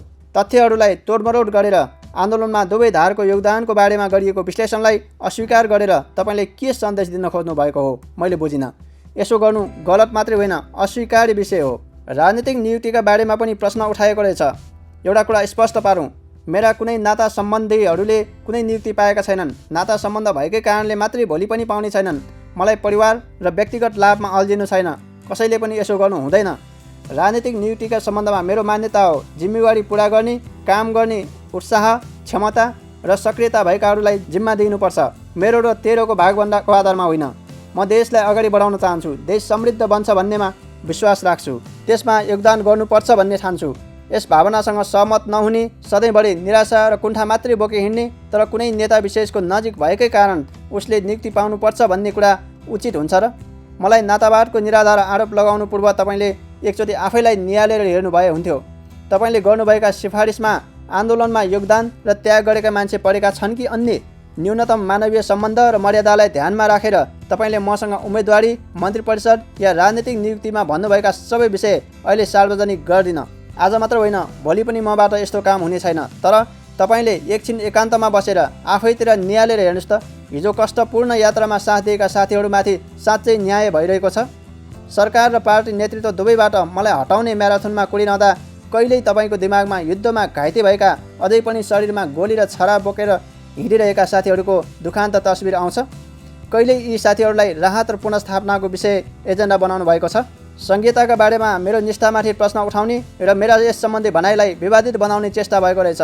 संहिता नेपालको संवैधानिक यथार्थ हो र गएको 2.5 वर्षमा मैले यसलाई कार्यान्वयन गर्न र सफल पार्न दर्जनौं कानुनहरूको निर्माण, वित्तीय र प्रशासनिक संहिताको कार्यान्वयन तथा अन्य आवश्यक प्रबन्धको नेतृत्व गरेको छु। त्यसै कारणले नै आज ती फङ्सनल छन्। प्रदेश राजधानीका विषयमा प्रदेशमा सहमति जुट्न नसक्दा तपाईँसँग मिलेर सहजीकरण गरेको छु। यस सम्बन्धमा केही कुरामा भने स्पष्टता जरुरी छ। पहिलो, मुलुकमा संहिताप्रति सन्देह पर्ने पंक्ति छ, त्यसलाई ओठे जवाफ दिएर या सरापेर मात्रै पुग्दैन। संहिता प्रणाली स्वयंले डेलिभरी दिनुपर्छ, तब मात्रै आलोचनाहरू बन्द हुन्छन्। त्यसैले मैले डेलिभरीमा जोड दिएको छु। दोस्रो, संविधानको प्रावधान अनुसार प्रदेशहरूलाई निश्चित स्वायत्तता प्राप्त छ, तर तिनीहरू समग्र राज्य प्रणालीका अङ्ग हुन्, ती छुट्टै होइनन्। मैले प्रदेशहरू राज्यका अङ्ग हुन् भनेर व्यक्त गरेको कुरालाई प्रदेशहरू केन्द्र सरकारको प्रशासनिक इकाइ हुन् भन्यो भनेर रिपोर्टिङ गर्ने साथीहरूलाई राज्य र सरकारको अन्तर सम्बन्ध र भेदबारे प्रशिक्षण दिनुहोला। अर्को कुरा, प्रदेश सभा र प्रदेश सरकार संविधानतः सापेक्ष रूपमा स्वायत्त होलान्, तर पार्टीका प्रदेश कमिटी र तिनका नेताहरू स्वायत्त होइनन्। नेपाल कम्युनिस्ट पार्टी नेकपा सङ्घीय पार्टी होइनन्, एकीकृत पार्टी हो। कुनै पनि महत्त्वपूर्ण निर्णय गर्नु पूर्व त्यस कमिटी र त्यसका नेताले केन्द्रसँग परामर्श लिनु पर्दैन, अनुमति लिनु पर्दैन। प्रदेशका नेताहरूलाई आफू खुसी चल्ने स्वायत्तता प्राप्त छ। मैले कर्णाली प्रदेशका नेताहरूलाई यही विषयमा ध्यानाकर्षण गरेको हुँ, तर मेरो विरोध गर्ने नाममा तपाईँले जे जस्ता तर्क अगाडि सार्दै हुनुहुन्छ ती नजिरका रूपमा स्थापित भयो भने कालान्तरमा ती निकै महँगो साबित हुनेछन्। तपाईँले मलाई व्यक्तिवादी, गुटवादी र एकाधिकारवादी आरोप लगाइरहँदा एकपल्ट आफूले नेतृत्व गरेको अवधिको आत्मसमीक्षा गर्नुभए हुन्थ्यो।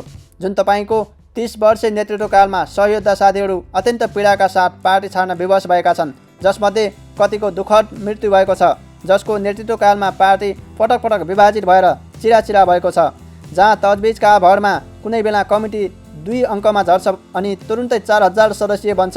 कमरेडले मलाई यस्तो आरोप लगाउन अलिकति अप्ठ्यारो मान्नुपर्ने हो। म त जम्मा एउटा महाधिवेशनबाट, त्यो पनि प्रतिस्पर्धा मार्फत अध्यक्ष पदमा निर्वाचित भएर काम गरिरहेको छु। मलाई थाहा छ हाम्रो सफलता टिमवर्कका कारण सम्भव भएको हो, तर मलाई गर्व छ यस अवधिका बारेमा जति बेला पार्टीले संविधान निर्माणमा अगुवाई गर्यो, सरकार गठन र नाकाबन्दीको विरोध गर्यो, जातीय क्षेत्रीय अतिवादको प्रतिवाद र राष्ट्रिय एकताको सुदृढीकरण गर्यो, नेपालको राष्ट्रिय स्वाभिमानको रक्षामा नेतृत्व गर्यो, निर्वाचनमा सबैभन्दा ठुलो पार्टीका रूपमा विकास भयो, पार्टी एकीकरण र 2/3 बहुमतको सरकार निर्माण सम्पन्न गर्यो। मैले जीवनभर समाजमा पनि र पार्टीभित्र पनि लोकतान्त्रिकरणको पैरवी गर्दै आएको छु। मै माथि व्यक्तिवादी आरोप लगाउँदा म खिस्सा हाँस्न बाहेक के गर्न सक्छु र? तपाईँले मलाई कोरोना महामारीका कारण सिर्जित असामान्य परिस्थितिमा विदेशमा समस्यामा परेका नेपालीहरूलाई स्वदेश फिर्ता गर्न नसकेको जस्तो आरोप पनि लगाउनु भएको छ। कोरोनाको महामारी बढ्दै गएर विभिन्न मुलुकहरू लकडाउनमा गएपछि, अन्तर्राष्ट्रिय उडानहरू बन्द भएपछि हामीले जो जहाँ छ त्यहीँ सुरक्षित रहने प्रबन्ध गऱ्यौँ र यसका लागि समकक्षी सरकार प्रमुख र पदाधिकारीहरूसँग वार्ता गऱ्यौँ। परिस्थिति जटिल बन्दै गएपछि हामीले सुरक्षित स्वदेश फिर्तीको प्रबन्ध गऱ्यौँ, जस अन्तर्गत चीनको वुहानबाट ल्याइएका विद्यार्थीहरू समेत 1,40,000 भन्दा बढी नेपालीहरू स्वदेश फर्किसकेका छन्। यो भारत बाहेक तेस्रो मुलुकबाट फर्किनेहरूको सङ्ख्या हो। यसभित्र अफ्रिका, ल्याटिन अमेरिका र पूर्वी एसियाका नेपालसँग सिधा हवाई सम्पर्क नभएका दूरदराजका देशहरू समेत पनि पर्छन्। कोभिड-19 रोकथाम, नियन्त्रण र उपचारका लागि राजनीतिक दल र राष्ट्रिय जीवनका महत्त्वपूर्ण महानुभावहरूलाई पटक पटक आमन्त्रण गरी सुझाव लिइएको छ। यस्ता कार्यक्रममा आफ्नै दलका अध्यक्ष अनुपस्थित हुने, तर यस सम्बन्धमा कुनै छलफल नगराइएको भन्ने आरोप लगाउन मिल्छ र? विपद जोखिम न्यूनीकरण र व्यवस्थापनका अर्थात् बाढी, पहिरो आदि प्राकृतिक विपत्ति सम्बन्धमा गरिएको कुनै पनि बैठकमा उपस्थित हुन तपाईँको रुचि रहेन। अवलम्बन गरिनुपर्ने नीति तथा कार्यान्वयन सम्बन्धमा सल्लाह र परामर्शका लागि यस्तो विषयमा पनि राजनीति गर्ने धृष्टता गर्नुभयो कमरेड। आरोप लगाउँदै जाँदा तपाईँले म माथि सङ्कटकाल लगाउन खोजेको, संसद भङ्ग गर्न खोजेको, द्वन्द्वकालीन मुद्दाहरू बिउताउन खोजेको, अख्तियार लगाउन खोजेको, नेताहरू लडाउन खोजेको आदि फरेब तिर्साउनु भएछ। लोकतन्त्र मेरो निष्ठा हो, बाध्यता होइन। विधिको शासन मेरो छनौट हो, ओठे भक्ति होइन। सिधा र खुला बहस अनि आवश्यक परे सिधा लडाइँ लड्ने मेरो विशेषता हो। छलकपट र दाउपेच मेरो स्वभाव होइन। म पार्टीभित्रका समस्याको समाधानका लागि यस्ता हतियारको सहारा लिनुपर्ने कमजोर धरातलमा उभिएको छैन। मैले लडाएर लड्ने त्यति कमजोर हुनुहुन्छ र हाम्रा पार्टीका नेताहरू? आफ्नै छायासँग पनि तर्सिनुपर्ने अवस्थाबाट मुक्त हुनुहोस्। मेरो विरोध गर्ने नाममा तपाईँले न्यायपालिका जस्तो सम्मानित र संवेदनशील संस्थालाई समेत विवादमा मुछ्ने गैर जिम्मेवारी काम गर्नुभएको छ। त्यसलाई लिएर म कुनै टिप्पणीसम्म गर्न चाहन्न। समकालीन राजनीतिका कतिपय विषयमा तपाईँको दोहोरो, अस्पष्ट र अनुलग्रस्त विचारले म घरिघरि चिन्तित हुन्छु। विप्लवले अगाडि बढाइरहेको हिंसा निन्दनीय हो कि रातो झन्डाको आवरणमा भएकाले त्यसप्रति नरम हुन मिल्छ? मिल्दैन भने किन स्पष्ट भाषामा खण्डन र भर्त्सना गर्नुहुन्न? व्यक्तिगत रूपमा विप्लवप्रति मेरो या सरकारको कुनै पूर्वाग्रह छैन। हिंसा छाडेर शान्तिपूर्ण बाटोमा आए उनलाई स्वागत गरिनेछ, तर अब पनि समाजमा हिंसा जुनसुकै आवरणमा किन नहोस्, किमार्थ स्वीकार्य छैन, त्यसलाई सफल हुन दिइने छैन। सरकारको यस्तो स्पष्ट नीतिप्रति तपाईँको दुविधा किन? सीके रावतले हिजो गरेको विखण्डनकारी गतिविधि अस्वीकार्य थियो, पछि उनले त्यस बाटोलाई छाडे र संविधान स्वीकार गरेर अगाडि आए। राष्ट्रिय विखण्डनको प्रयास छाडेर उनी राजनीतिक मूलधारमा आउने कुरा देशको लागि सकारात्मक होइन। यो विखण्डनको राजनीतिको पराजय र राष्ट्रिय अखण्डताको जित होइन, तर यस्ता प्रश्नलाई विवादित बनाउने काम गर्नुभएको छ किन? मुलुकमा आज पनि जातीय र क्षेत्रीय अतिवादी सोचहरू छन्, सामाजिक सद्भाव बिगार्न खोज्ने प्रवृत्तिहरू छन्। त्यस विरुद्ध तपाईँको स्पष्ट अडान किन देखिँदैन? किन त्यस्ता प्रवृत्तिलाई बारम्बार प्रोत्साहन गर्ने काम गर्नुहुन्छ? मैले माथि भने चाहिँ हाम्रो अगाडिको बाटो स्पष्ट छ। हामी संविधानले देखाएको बाटोमा हिँड्नेछौँ, शान्तिपूर्ण प्रतिस्पर्धाबाट श्रेष्ठता स्थापित गर्नेछौँ। तर म तपाईँमा यी विषयमा काफी दुविधा देख्छु। यो राज्य व्यवस्था तपाईँको दृष्टिमा सुदृढ गर्नुपर्ने व्यवस्था हो कि बदल्नुपर्ने व्यवस्था? लोकतन्त्रका लागि गरिने आन्दोलन र लोकतन्त्रका निम्ति गरिने आन्दोलनमा भिन्नता हुन्छ कि हुँदैन? बाह्य सम्बन्धकै कुरा गरौँ। नेपालको बाह्य सम्बन्ध सञ्चालनको आधार के हो? राष्ट्रिय हित, संयुक्त राष्ट्रसङ्घको बडापत्र, असंलग्नता, पञ्चशीलताका सिद्धान्त कि अन्य केही? हामी संसारका कुनै पनि देश हाम्रा शत्रु होइनन्, सबै मित्र हुन्। तर इस्युमा हाम्रा समर्थन र विरोध हुन सक्छ भनेर चल्छौँ कि खास देश या देशहरू निश्चित कित्ताका निश्चित प्रणालीका हुनाले तिनको स्थायी रूपमा विरोध गर्छौँ। हामी देशभित्रका उद्यमी व्यवसायीहरूलाई लगानी गर्नुहोस्, पारदर्शी ढङ्गले कमाइ गर्नुहोस् र तोकिएका कर तिर्नुहोस्, सरकारले सुरक्षा दिन्छ भनेर आश्वस्त पार्छौँ कि मन परेकालाई राष्ट्रिय पुँजीपति भन्दै संरक्षण र मन नपरेकालाई दलाल पुँजीबारी भन्दै खेरो गर्छौँ। हामी साथीहरूलाई उद्यमशीलतातिर प्रोत्साहित गर्छौँ कि राज्य कोषमाथि आश्रित बनाउँछौँ। सरकार हाम्रो हो तर सत्ता हासिल भएको छैन, तसर्थ राज्यका सम्पूर्ण संरचनालाई गणतान्त्रिक संरचनामा बदल्ने भन्दै राज्यका अङ्गहरूमा शङ्काको चिसो पसाउँछौँ कि कानुन सम्मत राज्यको नेतृत्व गर्छौँ। सारमा पार्टीलाई अब विकास र समृद्धिको संवाहक र अगुवा बनाउँछौँ कि गुटहरूको संयुक्त मोर्चा। मैले यिनै प्रश्नहरूको सन्दर्भमा जनताको बहुदलीय जनवादको विषय उठाएको हुँ। महाधिवेशनसम्म हामीले यसलाई ठाँटी राखेको र जनताको जनवाद पदावली प्रयोग गर्ने निर्णय गरेको तथ्यलाई मैले बिर्सेको छैन। तर नेपालको कम्युनिस्ट आन्दोलनलाई यस उचाइमा ल्याइपुर्याउन यसले खेलेको भूमिकाको सकारात्मक चर्चा गर्दा तपाईँलाई हुने छटपटी र बेग्रता देखेर म अचम्भित हुन्छु। अब हामी हिँड्ने बाटो कुन हो भन्ने कुरा स्पष्ट हुनु पर्दैन। नेकपाको पहिचान र बाटोका बारेमा उठेका प्रश्नहरूको सैद्धान्तिक जवाब दिनु पर्दैन। तपाईँले आफ्नो अस्थिरतालाई आफ्नो गतिशीलताका रूपमा आत्मप्रशंसा गर्ने गर्नुभएको छ। गतिशीलता र अस्थिरताका बीचमा रहेको भिन्नता बुझ्नु भएको छैन भने एकचोटि घोट्लिन म आग्रह गर्छु।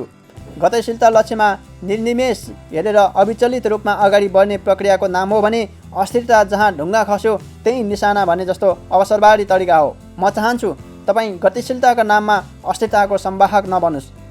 कुनै बेला स्वयं प्रधानमन्त्री हुँदा म प्रधानमन्त्री हुँ कि विद्रोही नेता हुँ, अलमलमा छु भनेर अभिव्यक्ति दिनुहुन्थ्यो। त्यो अलमलले तपाईँलाई र खुद नेपालको कम्युनिस्ट आन्दोलनलाई कति क्षति पुर्यायो समीक्षा गर्नुभएकै होला। नेपाली जनताले निकै बलिदानीका साथ राजनीतिक स्थायित्व हासिल गरेका छन्, समृद्धिका सपना देख्न थालेका छन्। नेपाल राष्ट्र आफ्नो स्वतन्त्र व्यक्तित्वका साथ सार्वभौम समानताको मान्यताका बीच ठाडो शिर लगाएर उभिन्न थालेको छ। आज फेरि तपाईँ दुईवटा ढुङ्गामा खुट्टा राखेर उभिनु भएको छ। सरकारको नेतृत्व गरिरहेको पार्टीको अध्यक्ष हुनुहुन्छ तर यसको स्वामित्व लिनुहुन्न। विरोधीभन्दा चर्को गरी सरकारको विरोधमा उभिनुहुन्छ। सरकार ढाल्न भित्रभित्रै खेल खेल्नुहुन्छ। मेरो आग्रह छ पार्टीभित्रका सहज बहसलाई स्वस्थ र मर्यादित बनाउन योगदान गर्नुहोस्। कटुता, विद्वेष र विग्रहको बाटोमा नहिँडाउनुहोस्। पार्टी एकतालाई बलियो बनाउनुहोस्। विभाजन र विखण्डनको बिउ नरोप्नुहोस्। यसो सम्झिनुहोस् त, हिजो हामी दुई अलग अलग पार्टीका रूपमा चुनावी मैदानमा थियौँ तर दुवैका सकारात्मक पक्षको चर्चा गर्ने गरिएकाले हामी भावनात्मक रूपमा एउटै पार्टी जस्तो भएका थियौँ।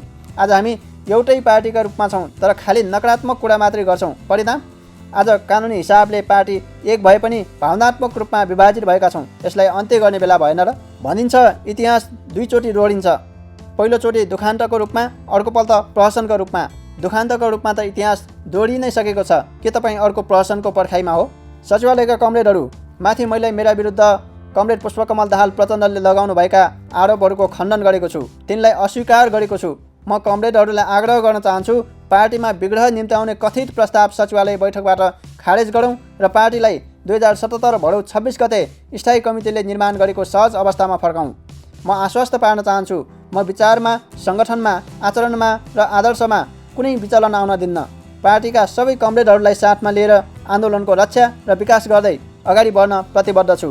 म सबैको जिम्मा लिन तयार छु। नयाँ पुस्तालाई एकीकृत, सङ्ग्लो, जीवन्त, वैचारिक रूपले स्पष्ट र देश तथा जनतालाई नेतृत्व गर्ने सामर्थ्यसहितको पार्टी हस्तान्तरण गरेर अवकाश लिने मेरो इच्छा छ।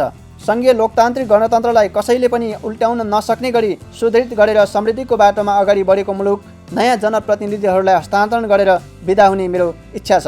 सबैलाई कम्युनिस्ट हुनुको गौरव बोध गर्ने, ठाडो शिर लगाएर रातो झन्डा बोकेर हिँड्ने अवस्था सिर्जना गर्ने इच्छा छ। मेरा लागि नेपाल राष्ट्र, नेपाली जनता, नेपालको विकास, नेपालीको सुखभन्दा माथि केही छैन। यी महान कार्यहरू सम्पन्न गर्न प्रगतिशील आन्दोलन र हाम्रो दललाई सफल बनाउने मेरो अठोट छ। यसका लागि एकतामा मैले सधैँ जोड दिएको छु, दिनेछु। कमरेडहरू, नेपालको कम्युनिस्ट आन्दोलन आज 72 वर्ष पूर्ण लागेको छ। मुलुकबाट सामन्तवादको अन्त्य, निरङ्कुश राजतन्त्रको समाप्ति र लोकतान्त्रिक गणतन्त्र प्राप्तिका लागि यस आन्दोलनले नेतृत्वदायी भूमिका खेलेको छ। यसका लागि हामीले गर्व गर्न सक्छौँ, गर्नुपर्छ। त्यसको उचित मूल्याङ्कन नेपाली जनताबाट समेत भएको छ। परिवर्तनका लागि खेलेको भूमिका बापत आज हामीलाई मुलुकको नेतृत्व गर्ने अभूतपूर्व अवसर प्राप्त भएको छ। तर यो हाम्रो सर्वोच्च उपलब्धि होइन, यो त निरन्तर उपलब्धिको श्रृङ्खला मात्रै हो। ठिक ढङ्गले काम गर्दै जाने हो र एकताबद्ध रूपमा अगाडि बढ्ने हो भने हाम्रा अगाडि निरन्तर सफलता र उपलब्धिका अनेकौँ सम्भावनाहरू विद्यमान छन्। म एकदमै आशावादी छु। तर यसका लागि हामीले आज आफूलाई यस भूमिकामा अब्बल साबित गर्नुपर्नेछ। समृद्धि र विकासको च्याम्पियनका रूपमा स्थापित गर्नुपर्नेछ। कोडा बहसमा होइन, जनताको जीवन बदल्नमा अब्बल साबित हुनुपर्नेछ। हामीलाई जनताले गरेको विश्वासलाई सही प्रमाणित गर्नुपर्नेछ। हामी यस विषयमा केन्द्रित हुनुपर्छ। दुःखका साथ भन्नुपर्छ, हामी यस विषयमा चिन्तित देखिएका छैनौँ। हाम्रा बैठक र भेटघाटको अधिकांश समय व्यक्तिगत गुनासो, मान अपमान र कुर्सी व्यवस्थापनमा जान्छ। कुन दिन हामीले एजेन्डा बनाएर अबको 10, 20 या 30 वर्षपछि नेपाललाई कहाँ पुर्याउने भन्ने बारेमा छलफल गरेका छौँ? कुन दिन हामीले वार्षिक 7% आर्थिक वृद्धि राम्रो हो, यसलाई दिगो बनाउन यो काम गर्नुपर्छ भनेर छलफल गरेका छौँ? बितेका 2 वर्षमा सरकारले गरेका यी काम या उपलब्धि सकारात्मक छन्। अब यसरी अगाडि बढ्नुपर्छ भनेर हौसला, सकारात्मक प्रचार या जनतामा आशा जगाउने काम गरेका छौँ। या कोरोना महामारीबाट सिर्जित बहुआयामिक सङ्कटको समाधानका लागि समग्र विषयमा संवेदनशील भएर बहस गरेका छौँ। यो वर्ष दशककै सबैभन्दा विनाशकारी बाढी पहिरोले जनधनको ठुलो क्षति भयो। भूकम्पका बेला 50,000 स्वयंसेवक परिचालन गरेर 3 महिनामा 27,000 भन्दा बढी घर तहडा बनाउने गरी अभियान चलाउन सक्ने हाम्रो आन्दोलन आज बाढी पहिरो पीडितलाई सहयोग गर्न परिचालित हुँ भनेर कार्यकर्तालाई आह्वान पनि गर्न नसक्ने गरी जड कसरी बन्न पुग्यो? छुवाछुत र जातीय विभेदका, महिलामाथि यौन हिंसा र श्रमिकमाथि उत्पीडन हुँदा हाम्रा कार्यकर्तालाई अग्रपङ्क्तिमा उभिएर जनताको बिचमा पुग्ने गरी परिचालित गर्न के विषयले छेकेको छ? जनताका यी समस्याहरू हाम्रा बैठकमा किन एजेन्डा बन्दैनन्? किन यस्ता विषयले हामीलाई पोल्दैन? गम्भीर आत्मसमीक्षा गरौँ कमरेडहरू र जनचाहना अनुरूप अगाडि बढौँ। मेरो आग्रह छ, कुनै पनि महाधिवेशन र अधिवेशनहरूबाट निर्वाचित नभएका महाधिवेशनसम्मको सङ्क्रमणकालीन व्यवस्थाका लागि भनेर बनाइएका र सहजतापूर्वक महाधिवेशन आयोजना गरी नेतृत्व हस्तान्तरण गर्ने मुख्य अभिभावक भएका अन्तरिम कमिटीहरूलाई अल्पमत र बहुमतको खेल खेल्ने थलो नबनाऊ। हाम्रो विधान र नियमावली पनि अधिवेशनसम्म हामीलाई मार्गदर्शन गर्न बनाइएका अन्तरिम प्रबन्धहरू हुन्। तत्कालीन नेकपा एमाले र नेकपा माओवादी केन्द्रका 2 अध्यक्षले सहमतिका साथ अघि बढ्ने प्रतिबद्धता र एकीकरणका सम्पूर्ण काम सम्पन्न गर्न एकता महाधिवेशन गर्ने प्रयोजनका लागि सहमतिका साथ र मनोनयनका आधारमा बनाइएका यी कमिटीहरूलाई महाधिवेशन र अधिवेशन आयोजना गर्ने मुख्य उद्देश्यबाट बढालिन नदेऊ। 3 महिनाभित्र सक्ने भनिएको सङ्गठनात्मक एकीकरणको काम सम्पन्न गर्ने काममा केन्द्रित बनाऊ। विचार, विधि, सङ्गठन र नेतृत्वको प्रश्नको समाधान यथाशीघ्र एकता महाधिवेशन आयोजना गरेर त्यसैबाट खोजौँ। सबै कमरेडहरूलाई यस अभियानमा साथ र सहयोगका लागि हार्दिक आग्रह गर्दछु।